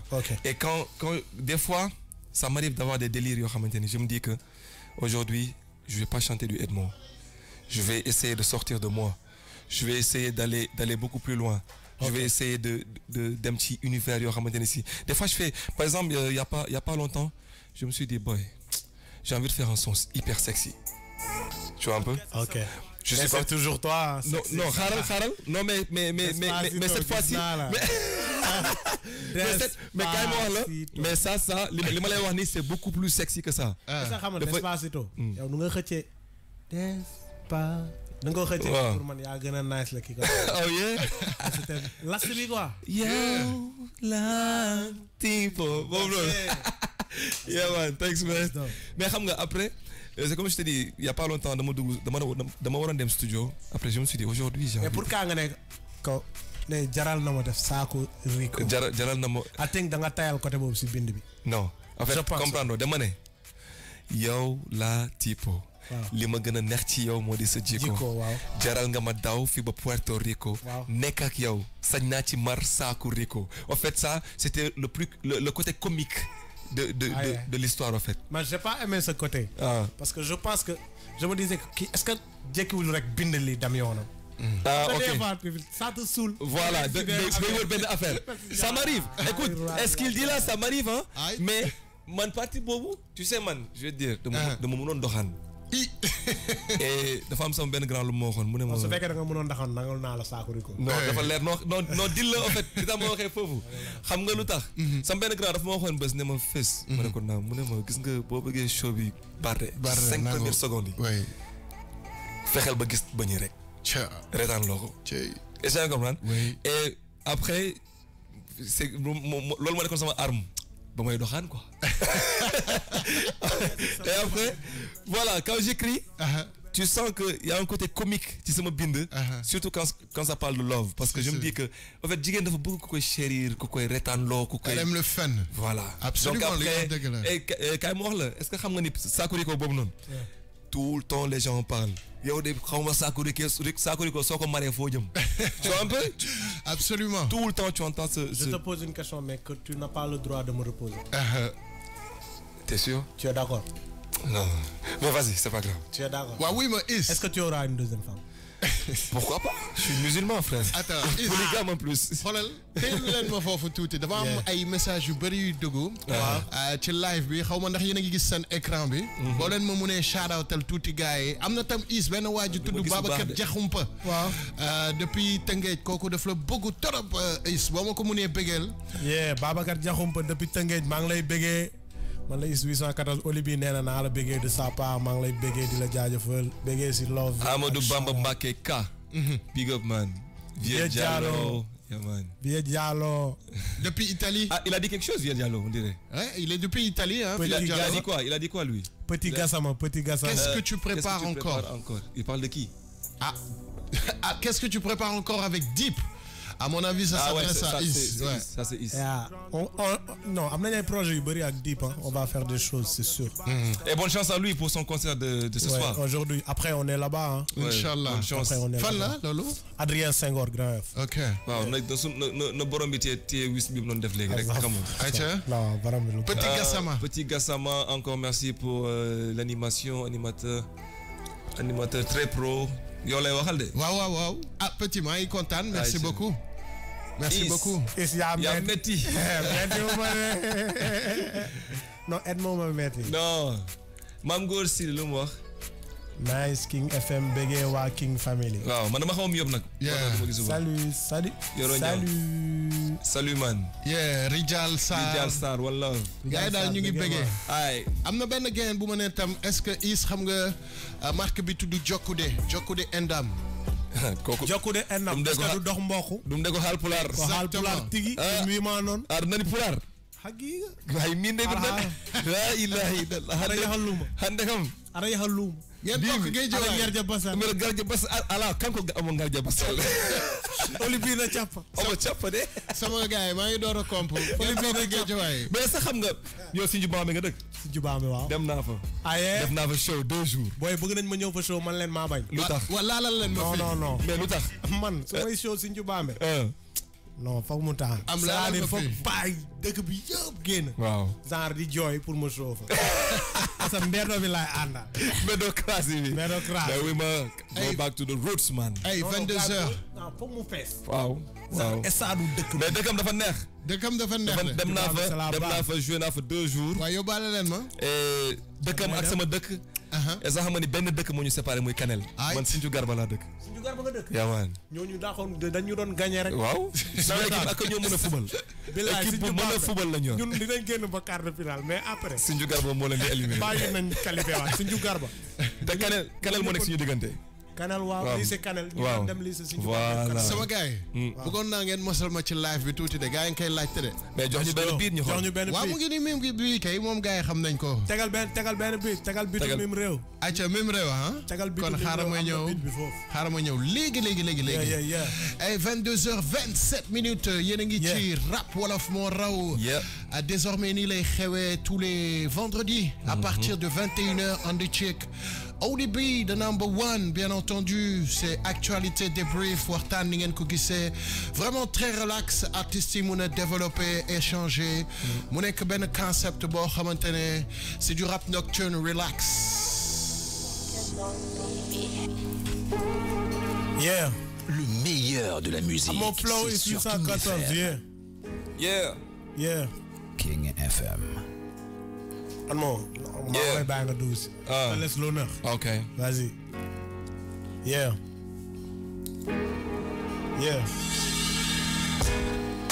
Every time I'm trying to do my thing, I'm with my bro, it's 814. ñu ngi fii ci King FM 99.4 la man juum naa wante rectifié naa ko ADM on est la boy man de maa ngi go and check my bro dañu bokk bëri kon de tay li ñu def fi kon de xam nga ni peace love and harmony lañ la ñu àndal kon de tay fii du easy kon xam nga ni fa demee oh no it's 814 tegal ma 16 bar ma tegu ñu dem ay yow tegal la 16 bar comme ku investir ci Sangara Ismaïla révolutionnaire Sankara lu ma neex lay takk or ba Sankara wala boog Ismaïla jamais mu Sankara ba yaa ngi dem fu la neex di génne baari freestyle flow wala boog ni boy ñetti mbaari maa ngi toog ak Atmo flow di impro muy gën a pro may gën a góob ma koy teg te yoruma stylo nee naa la tey benn sœur mooy toog di cons Ismaïla di la jéemal ak ay ngandi ons mu yor benn chemise bu am ay rayures Ismaïla wala boog di la ko jox sans fêlure di la gaañ wala boog tëj ma boy sans cellule saa yu la neexee ñu koy def boys pas dur maa ngi koy jox Atmo flow pour mu ñëw def hook ndax li ñuy def daf da neex and that's the truth. I'm gonna do the hook and you gonna know that I can do it now, yeah. Give me the beat Hey, it's me, it's Edmo. I'm with my bro, it's 814. Hey, ñu ngi ci biir King FM kon gis nga nim fay demee ñun de dañu bëri fam. Every day, all night, ADMO and the check my bro. Don't you buy it cause the music la ñu bëgg géej waaye la ñu jógee man teew na PA. ñuy nekk boy di ko tëgg muy dem. freestyle flow ñu doon wax ci sound problème. après ñu jugu si dugg affaire de foot man ak yow buñ fi toogee ci sound mun nañ dem ba suuba. nga may wax li ne ci yow may wax li ne ci man kon munu ma la daan ngay reggae bi di reggae man. ngay def lu la neex dem ba ci R&B freestyle flow musique du bëri jàpp R&B. wante su ma neexee damay freestyle ci biir sound. la ni li ñu bokk moom dafa bëri Fuuta Géejawaay ak music kon xam nga ni li dafay neex tu fi yow gars yi team yu caméra yi dafay selfie Ismaïla ki may photo nii c'est Keki wala boog su ma neexee tey damay sekki Modou Lo mais yor naa ay gurtu pour sekki kon da ngay sekki xale bi daf may set si kon da xam nga nim fa demee kon da maa ngi nii di dem ci bile sound round by round te duma tux ay brown kon da xam nga ADM yow maa ngi gis 8 mel ni fruit bi may 8 maa ngi gis 6 28 gën ko teg 18 maa ngi gis 9 mel ni ku bokk ak Simon di ko teg Keuf Love Ismaïla de sinon maa ngi gis 9-0 ci freestyle flow ma ñëw glacé la sub 0 Ismaïla yaa ngi sib gis nga boy géro ma koy teg Géejawaay su ma ñëwee 10 la du 0 mbédocratie Fala da que 19 ADMO ne la boy li mooy soldat 9 kon na ñaar ñett ADMO dafa nëpp ci bi la sound kon gis nga ni may demee yaa ngi know mbedo crasi ADMO ne la dama amoon ay crash ba mu nekkee gune wante tey daa mag clean kon de gis nga money and ni day évoluer ànd ak money yow ñu ngi ci King FM sekk kook Oli B ñu ñëw di ma jox jën ma ne ko non ODB wala boog jox ko ñoom ODB di bass maa koy jox mooy ODB jàpp coow ci freestyle man ak Atmo affaire bi day neex nigga du mësalow you know we got the pro we got the flow nigga ñu ngi go wala boog it was the intro ci mim réew yaa ngi koy cepp mim meew wala boog maa ngi ci digg bi maanaam ci mim géew su ma neexee sëgg sikki jox ko Atmo mu naaw freestyle flow dam lay pop ne la ciao we doing music live and direct to King FM every day all night we doing music yeah rap mo laf mo raw lan lañ wax kon ñun balasal beneen instru ben Aïcha yeah man allez si vous nous retrouvez man is crazy c'est au www.kingfm.sn you already know live bi gars yi caméra yaa ngi seen kaw yeah man exclusive yeah I think gonna see depuis bu may nekk ku ne yàgg dégg duni yeah beat la wala Oli bi beat jox ñu beat jox ñu beat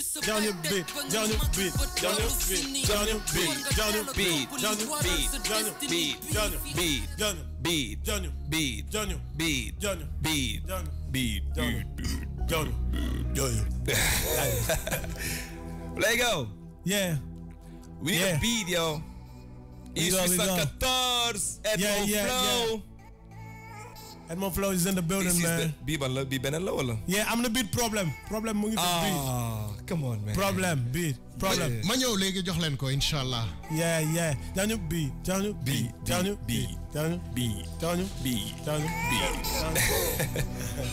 ñu beat to problem. jox ñu beat to problem ndax ñu teg ci lu bëri ay problem Edmo. Yeah. Ay nii lay xewee tous les vendredis 21h 23h. Yeah. Problem. Yeah. Edmo Flow gotta go. Okay. Le meilleur de la musique, c'est sur King FM. Nigga, dang problem. What's up, Edmo? My little problem. Edmo. Gucci nigga, I'm the problem. Yeah. Never can you man, that I'm problem. Edmo got it. I'm a problem. Edmo go. Gucci nigga, I'm the problem. Whoa. Man, don't you can you more gotta go. I gotta go. Ndax man de maa ngi nii. Every day ak problem bi di ñëw wante àdduna ngi nii du ma taxaw man damay go. Problem moom du ma sa jeex wante boo ko toppee àdduna dina la moom boy. Tackle sa fi tackle sa xol toppal àdduna doxal sa dox te bul taxaw ndaxte problem du fi jóge boo ko toppee doo def li la war. Problem na la motiver nga doo dem every day di ko def ndaxte àdduna bi maa ne da ngay fight ñëwuñu fi ndax mu yomb kon de nañuy fight àdduna bi boy side to side ku nekk am na problem kon de bàyyi ñaxtu bi ndax man dama am problem. Danga am problem. Ku ci nekk am na problem. We have problem, yeah. Mais du ñëpp a koy wax. Danga am problem. Dama am problem. Ku ci nekk am na problem. Mais du ñëpp a koy wax. Edmond am nga problem. Am na problem tey neexul comme lem.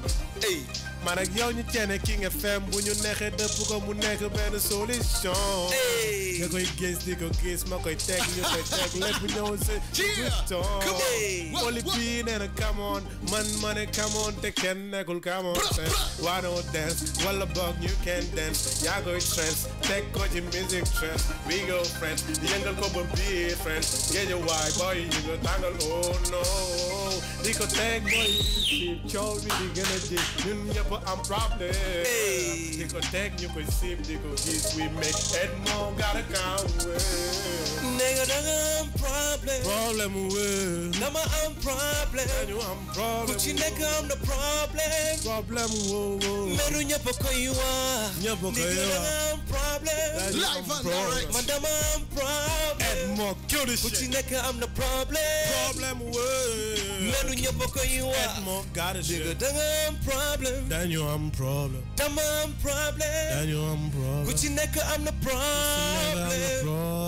meru ñëpp koy wax danga am problem man dama am problem ku ci nekk am na problem meru ñëpp koy wax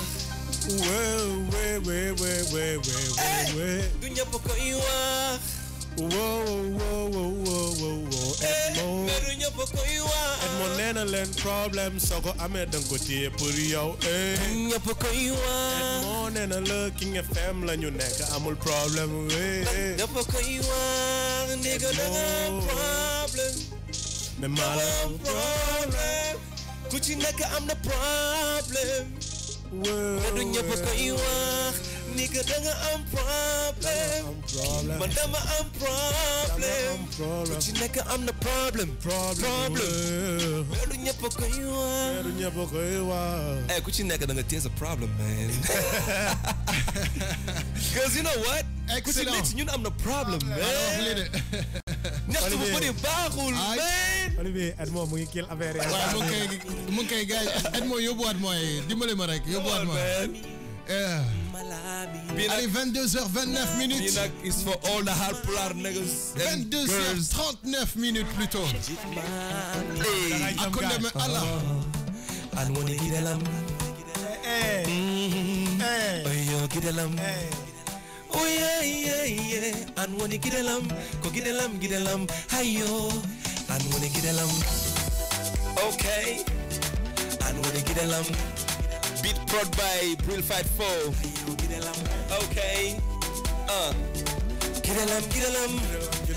Oh yeah.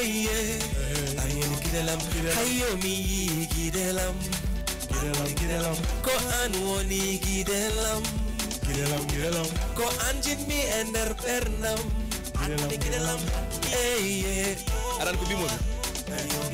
Kombidamu Bejeti mi tau mami ada jodi Dar mami gandu mi ada yodi Jalmin mami jalda konden kangami Jid mi kok deugal ngal joni Aholi kam terdungal kokuda kam diam Namdi da kam so tampere warani kam Konden gandu mi ada yurmi kam Bernam dili gandu mi ko an woni gidelam Celle-là c'est ma reine, je l'ai vue dans mes rêves Elle est la mienne et je ne serai que pour elle. Celle-là c'est ma reine et je ne serai que pour elle. Elle est la mienne. Ko an wodi kidelam. Ayo kidelam dañ koy clipper mu ngi ñëw. Son bi ma koy may Haalpulaar yëpp. Acha boo leen bëggee participer. C'est possible hein gars yi 88 la. 628 99 90 téléphone bi ubbi nañ ko. Ku ci bëgg wax ak sama gars yi mun nga dugg nga kidelam. Ko anjit mi ender bernam. Kidelam. Après mi woon. Ko wela tami woni wondu deima. Ko meta tami woni wondu dema.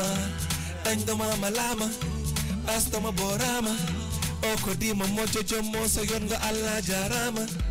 Mi dilindo fitanam. Osuka debo woni sheidanam. Minje wan mi ko baludo mi. So wanadum yidama tampinam. Oh inenam. Celle-là c'est ma reine, je l'ai vue dans mes rêves. Elle est la mienne et je ne serai que pour elle. Celle-là c'est ma reine et je ne serai que pour elle. Elle est la mienne, ko anwani gidelam. Hey. Gidelam. Le meilleur de la musique, c'est sur King FM. Est-ce que xam nga dara? Bi dañ koy vidéo def ko vidéo bu tag. may ko Haalpulaar kañ la vidéo du yàgg parce que son bi mooy bonus track sama projet bi. Alors projet bi justement kañ lay génn nu mu tudd c'est quoi l'affaire? En fait dafa génn ba pare mu ngi instant yi nii disponible pour le moment sur YouTube et bientôt ci yeneen plateforme yi de téléchargement yi inchallah. Donc mu nekk benn produit boo xam ne benn EP la. On peut dire ça, on peut prendre ça pour benn pré-album. Tu vois un peu. Et voilà. Mo am 5 titres ak benn bonus track moo nekk noonu mooy Gidelam. Am na ci ñaari featuring benn bi ak benn boy bu tudd Jizel bu nekk Gambie. Voilà ak beneen boo xamante ni si maa ngi ko def ak Vindasat benn Comorien bu nekk France. Donc mu nekk un produit riche en sonorité afro. Donc am na style afro yu bëri yu ci nekk. Mais bul fàtte Dakar Trap bi de. Dakar Trap dama ci dem ba jeex tàkk parce que il faut que après ñu liggéey bu baax ci ay. Parce que man ça promet d'être. Il faut qu'on fasse un son déjà. Ça promet d'être très sympa en tout cas. Ouais. Ça va être chaud. Inch'Allah. Il faut qu'on fasse 2 trucs. Un son 100% pulaar. Wow. Et un son. Voilà. Assez Wu-Tang. Voilà, un son bout de dem quoi. Est-ce que mun nañ prévoir peut-être gis la en production ngay concert wala quelque part ngay jouer ci benn endroit régulièrement? Est-ce que c'est dans tes projets de te produire un peu Edmond Flow? Ouais, parce que sànq maa ngi koy wax je suis avec un orchestre et actuellement nii ñu ngi préparer benn affaire. Bon, c'est pas encore fixe. Mais c'est fii aux Almadies. Est-ce que tu sais qu'au Play Club gars yi ñu ngi fay jouer temps yëpp tous les vendredis? Ouais, c'est cool ça. Je te conseille, il paraît que c'est super bien. Cool. Bon, au reste staff peut-être il y a une très belle option là-bas. Ouais, parce que ñun instant yii on est plus en mode live band. OK. Parce que instant bi excusez-moi ci loolu lañ nekk di liggéey quoi. Live band bi carrément donc band bi mu ngi fii ñu ngi liggéey ak ñoom et ñu ngi jouer de temps en temps mais ñu ngi waajal loo xamante ni c'est fixe et c'est chaque semaine qu'on va jouer ou chaque 2 semaines tu vois. Inchallah. Pour que gars yi di ñëw di retrouver wu parce que après la musique. Bi ñuy def am na variété boo xamante ne si mun nañ ko def ci ay formules yu ute quoi. Donc voilà il y a un truc boo xamante ne si c'est carrément acoustique de 2-3 musiciens ak boo xamante ne c'est live band boo nga xamante ne si ñëppay ñëw. Donc yooyu yëpp dafa nekk ay formules yu ute. Et bu ci nekk ak endroit bi ñu koy yóbbu. Eh ben on attend vraiment avec un grand plaisir et puis lu ci am boo ma ko waxee rek bien entendu mu di fii ci King FM Rap Wolof moo raw tous les vendredis. Avec plaisir. On donnera les informations. On fera. Et ça me fera beaucoup plaisir de me produire avec Is ci ay son je vais même pas dire benn son ci ay son Inch'Allah faire des trucs parce que c'est comme je t'ai dit moi je le sens et bokk na ci ay artistes je te dis c'est très rare que may déglu produit artiste fii Sénégal mu yàgg ci sama téléphone. say bagages te moom te produit moom dafa yàgg trop ci sama téléphone ma koy consti ko ma koy partager sax tu vois. Donc ça c'est quelque chose quoi et déjà dama koy féliciter ci liggéey bi mu def ba fi mu toll et di ko ñaanal mu gën a kawe en plus. Super. Ici yow peut-être tam sa actualité foo ci tollu est-ce que tu penses que da nga nar a produire lan la ñu mën a xaar ci yow fi ñu nekk nii. déjà ñun dañu génne woon pré-album boo xam ne dañu waroon def benn concert. dañ ko ajoon parce que dama amoon fracture quoi. Oh, ok. Après ça donc dañ ko war a ajiwaat temps yi rek du yàgg dara. instant bi ñu ngi ci phase promotionnelle single bu ñu mujjee génn. Noos. instant bi dañuy fexe gars yi gën si jot le maximum de public possible parce que déjà gars yi bëgg nañ ko. accueil saa yu benn accueil boo xam ne c'est chaleureux et bëgguñu bàyyi il faut battre le fer tant qu'il est chaud. instant yi si lañ nekk nii di gën a promouvoir quoi. pour mu gën a am doole gën ko pousse xool fu mu mën di yem. après enchaîner ak beneen single après essayer de joxe datu concert pour gars yi pour ñëw et tout. doon na ci baax is parce que produit bi man sincèrement en tant qu'animateur retour yi ma ci am ak ni may gis gars yi di ko bëggee everywhere bu may toog di animé mu di RFM sax. gars yi dañ may naan roqas ma foofu benn is. jox ma benn is te li ma seetlu. ku ci nekk da nga am sa choix kii problème la bëggu kii mu ngi ci mbeddocratie kii mu ngi ci mim réew. kii mu ngi ci lu tax kii mu ngi ci freestyle bi. c'est-à-dire fi nga nootee gars yi bëri donc gëm naa ne boo tëggoon rek day ñëw quoi. il faut essayer ce truc. Pourquoi pas benn combinaison yéen ñaar ngeen def ko benn événement. waaye naa xëcc seen ñaari public comme que Guédiawaye la. non Guédiawaye moom. ça c'est sûr indaale cogg woo mi. cogg waaw moom non moom lay. damay jouer ba si digg bi dugal ko. waaw inchallah bi mu def affaire yi neex. non loolu avec plaisir je te dis man moom xoolal sa foo tëgg boo ma nee Edmond ma ne la maa ngi nii. excellent y a pas de problème. et ça c'est avec plaisir mais j'ai une question. Oui. Qui moo nekkoon ci clip bi. kii la waaw Babs Smile. kaay fii. Babs Smile. kaay dugg boy bi dama ko fan quoi. bul nekk ne moom laa gën a fan beneen gars bi beneen boy baa ngi ne. non gis naa ko. kaay dugg gars yi man moom laa gën a fan. loo tudd. Babs Smile. mais yow da ngay rap. waaw. I know. jox ma benn punchline bu ndaw rek gisoo swag bi dama ko xool rek xam ne day rap. waaw ne ko mu jox ma benn punchline bu ndaw yooyu. yaa ngi rap yaa ngi. maa ngi def background. Mérocratie waaw. ok dafa am looy waajal. waaw maa ngi waajal ay projet. mais nga ne turu artiste bi lan la. Smile Boy. You still smiling every day. est-ce que xam ngeen dara. he is a sexy boy. and xoolal. xale jigéen dañ koy nar a baate. jaajëf I'm telling you man. super mais oui mais nañu may benn affaire bu ndaw. may. ok Smile Boy. Le meilleur de la musique, c'est sur King FM. Smile Boy. King FM. Kese dugalal ma ko wala. Original live ak Smile Boy. ma xataatal la affaire bi Smile. waaw jox ko bi du problème mu dugal ay affaire. jox ko beat mais. rap wala. Smile. C'est tous les vendredis 21h 23h sur King FM. yàgg def yëfu mag no boy bi mënul tuune capitaine numéro 10 way ma wine rune rap technique rap style moom la boy bi prôné sama rhyme dalay jàng si maal professeur Songe dama yegg si rek ñu fay mel ni ñu délosé ñaari geng ci sama ginnaaw never lu succès obligé ba boy di raté seeni baat es boobu maa ngi hors jeu kon bu may tàngal foog mu demee cinéma horreur gisuma lenn lu fiy tàkk te pourtant nañ c'est du sale lu du fitis no du messi est-ce que du taal bu yàlla taal na ngay perte ni nga wax ma loo ñeme kaw géemu boy sama loxo comme bu mu la jaaxal bu may daw sama ci moom ma imposé Cyril la ma fosa si may la classe yi mel ni armée pare pour def attentat géemu flow kat naati ainsi boobu ndaw di rap fii boobu di su weestu rap wolof moo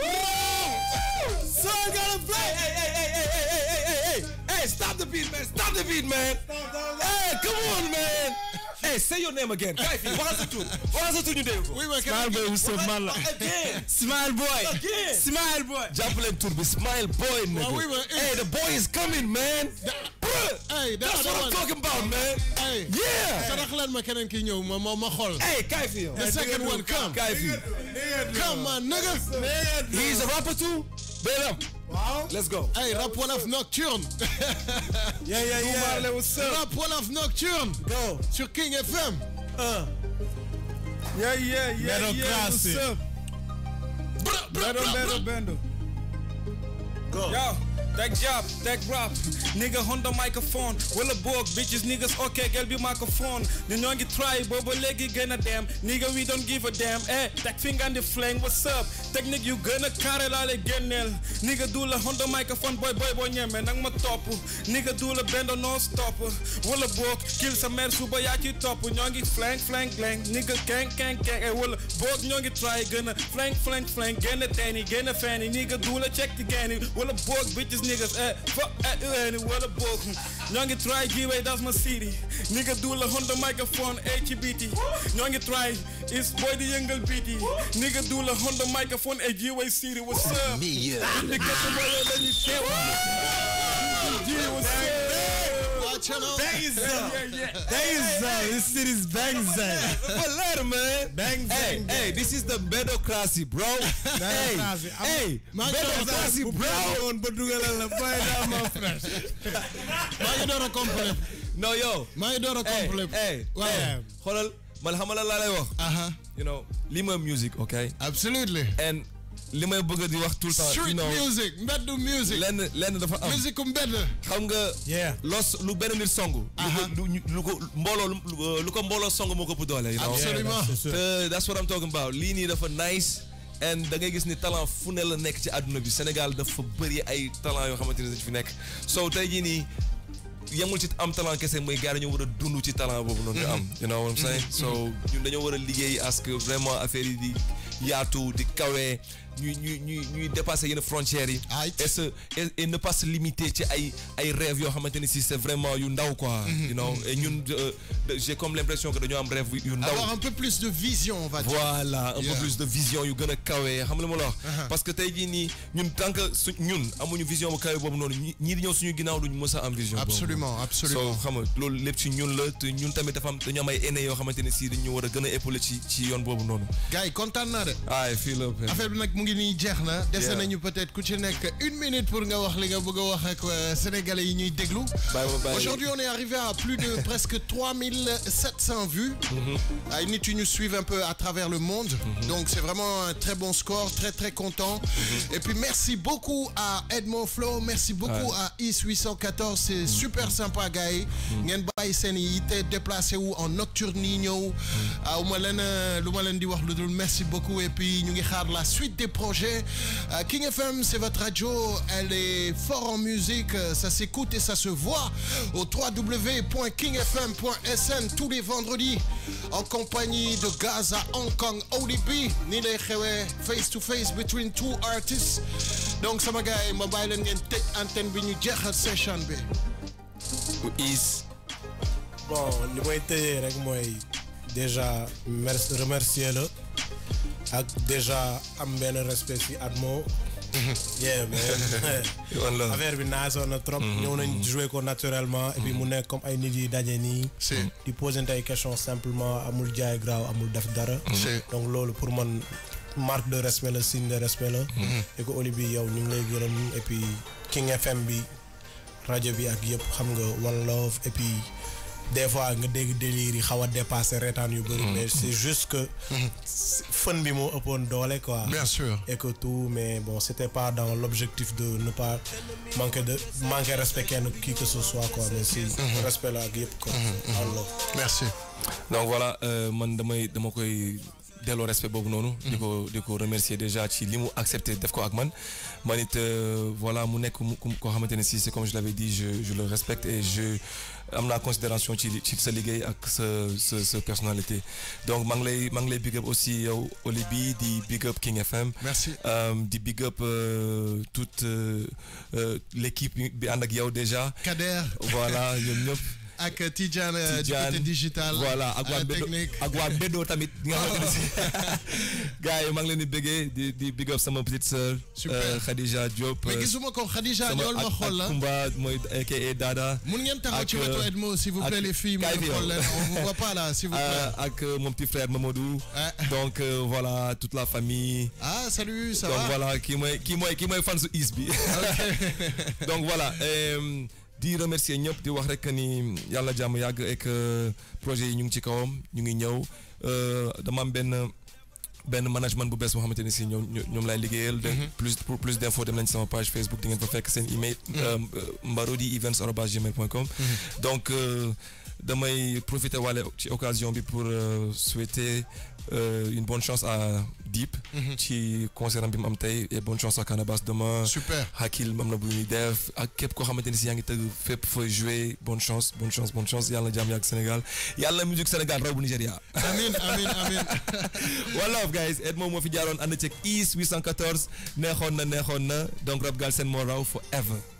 jaajëf merci beaucoup sama gars mu ngi noonu rap wolof moo raw affaire bi seen boss la léegi noonu lay xewee tous les vendredis désormais ñuy remercier bu baax Abdoulaye Dieng Lino Impatiali ñu ngi koy merci beaucoup Ismaïla Ndiaye itam ñu ngi koy remercier Penda Sissoko Amadou Bamba Mbacke Ba tam ñu ngi koy remercier Modou Ndiaye Marcel Arafat Ali Gueye Talibé Bamba Zeyna maa ngi koy remercier Zeyna également encore maa ngi yore fii kan ci Ali Fall tam ak Vieux Diallo ñu ngi koy remercier vous étiez énormément aujourd'hui ci net bi di leen remercier Modou Makhtar Diagne Fatou Fall gars yi c'était vraiment un plaisir Babacar Diakhoumpa fàttewuma la Yoroño Rijal Sarr Mam Gor Sili ay les gars ça m'a fait vraiment plaisir tey moom commentaire yi bëri woon na partage yi bëri woon na next émission c'est-à-dire ajuma bii di ñëw bu soobee yàlla bu ma juumul ce sera Dip Doundou Guiss face to face Lady Boss OMG mun ngeen ko jàpp Dip Doundou Guiss face to face OMG pour ce vendredi bii di ñëw. Merci beaucoup à toute notre équipe digitale, en particulier Tidjane qui se remet de maladie. Tidjane, merci d'avoir fait l'effort.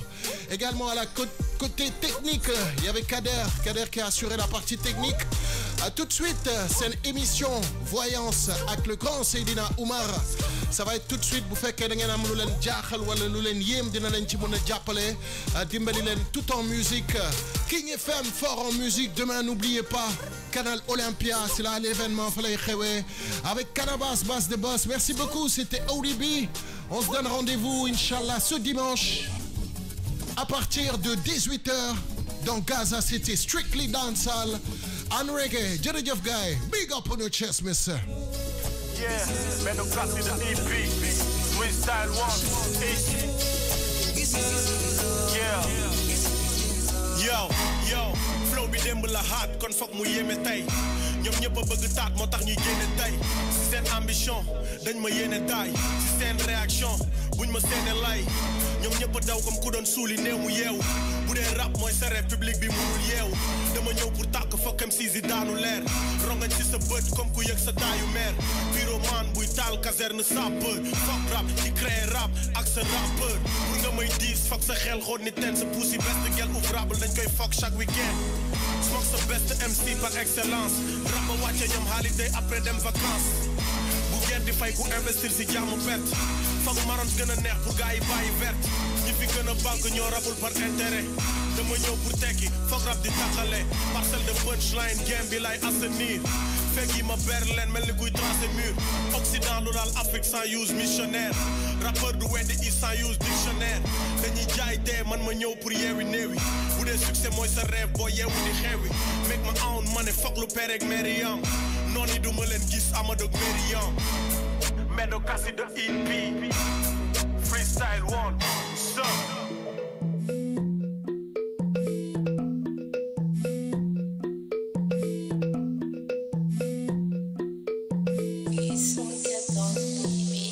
ku xewul sa noos kenn daaxu la noos ku xewul sa noos kenn daaxu la noos million noos 1000 francs noos uno noos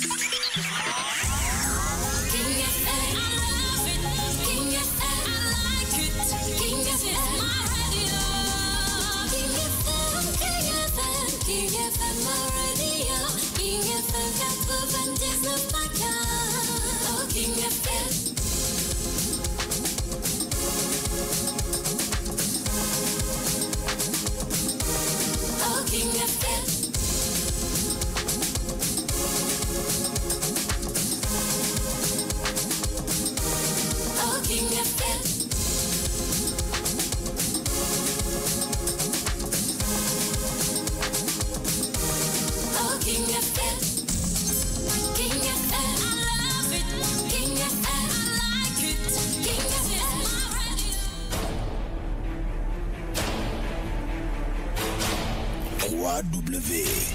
www.kingfm.sn. Vous êtes sur King FM. Merci de nous écouter. King FM, il est 23h. La matinale sur King FM. Avec Lisa Dorda. Le journal de la culture sur King FM. Avec Kiki. King Feeling avec Baïcher. La détente avec Jenna. DJ Cool, King Bégué. Sunu Music avec Borom Dakarou, Exidex. 99.4. King FM.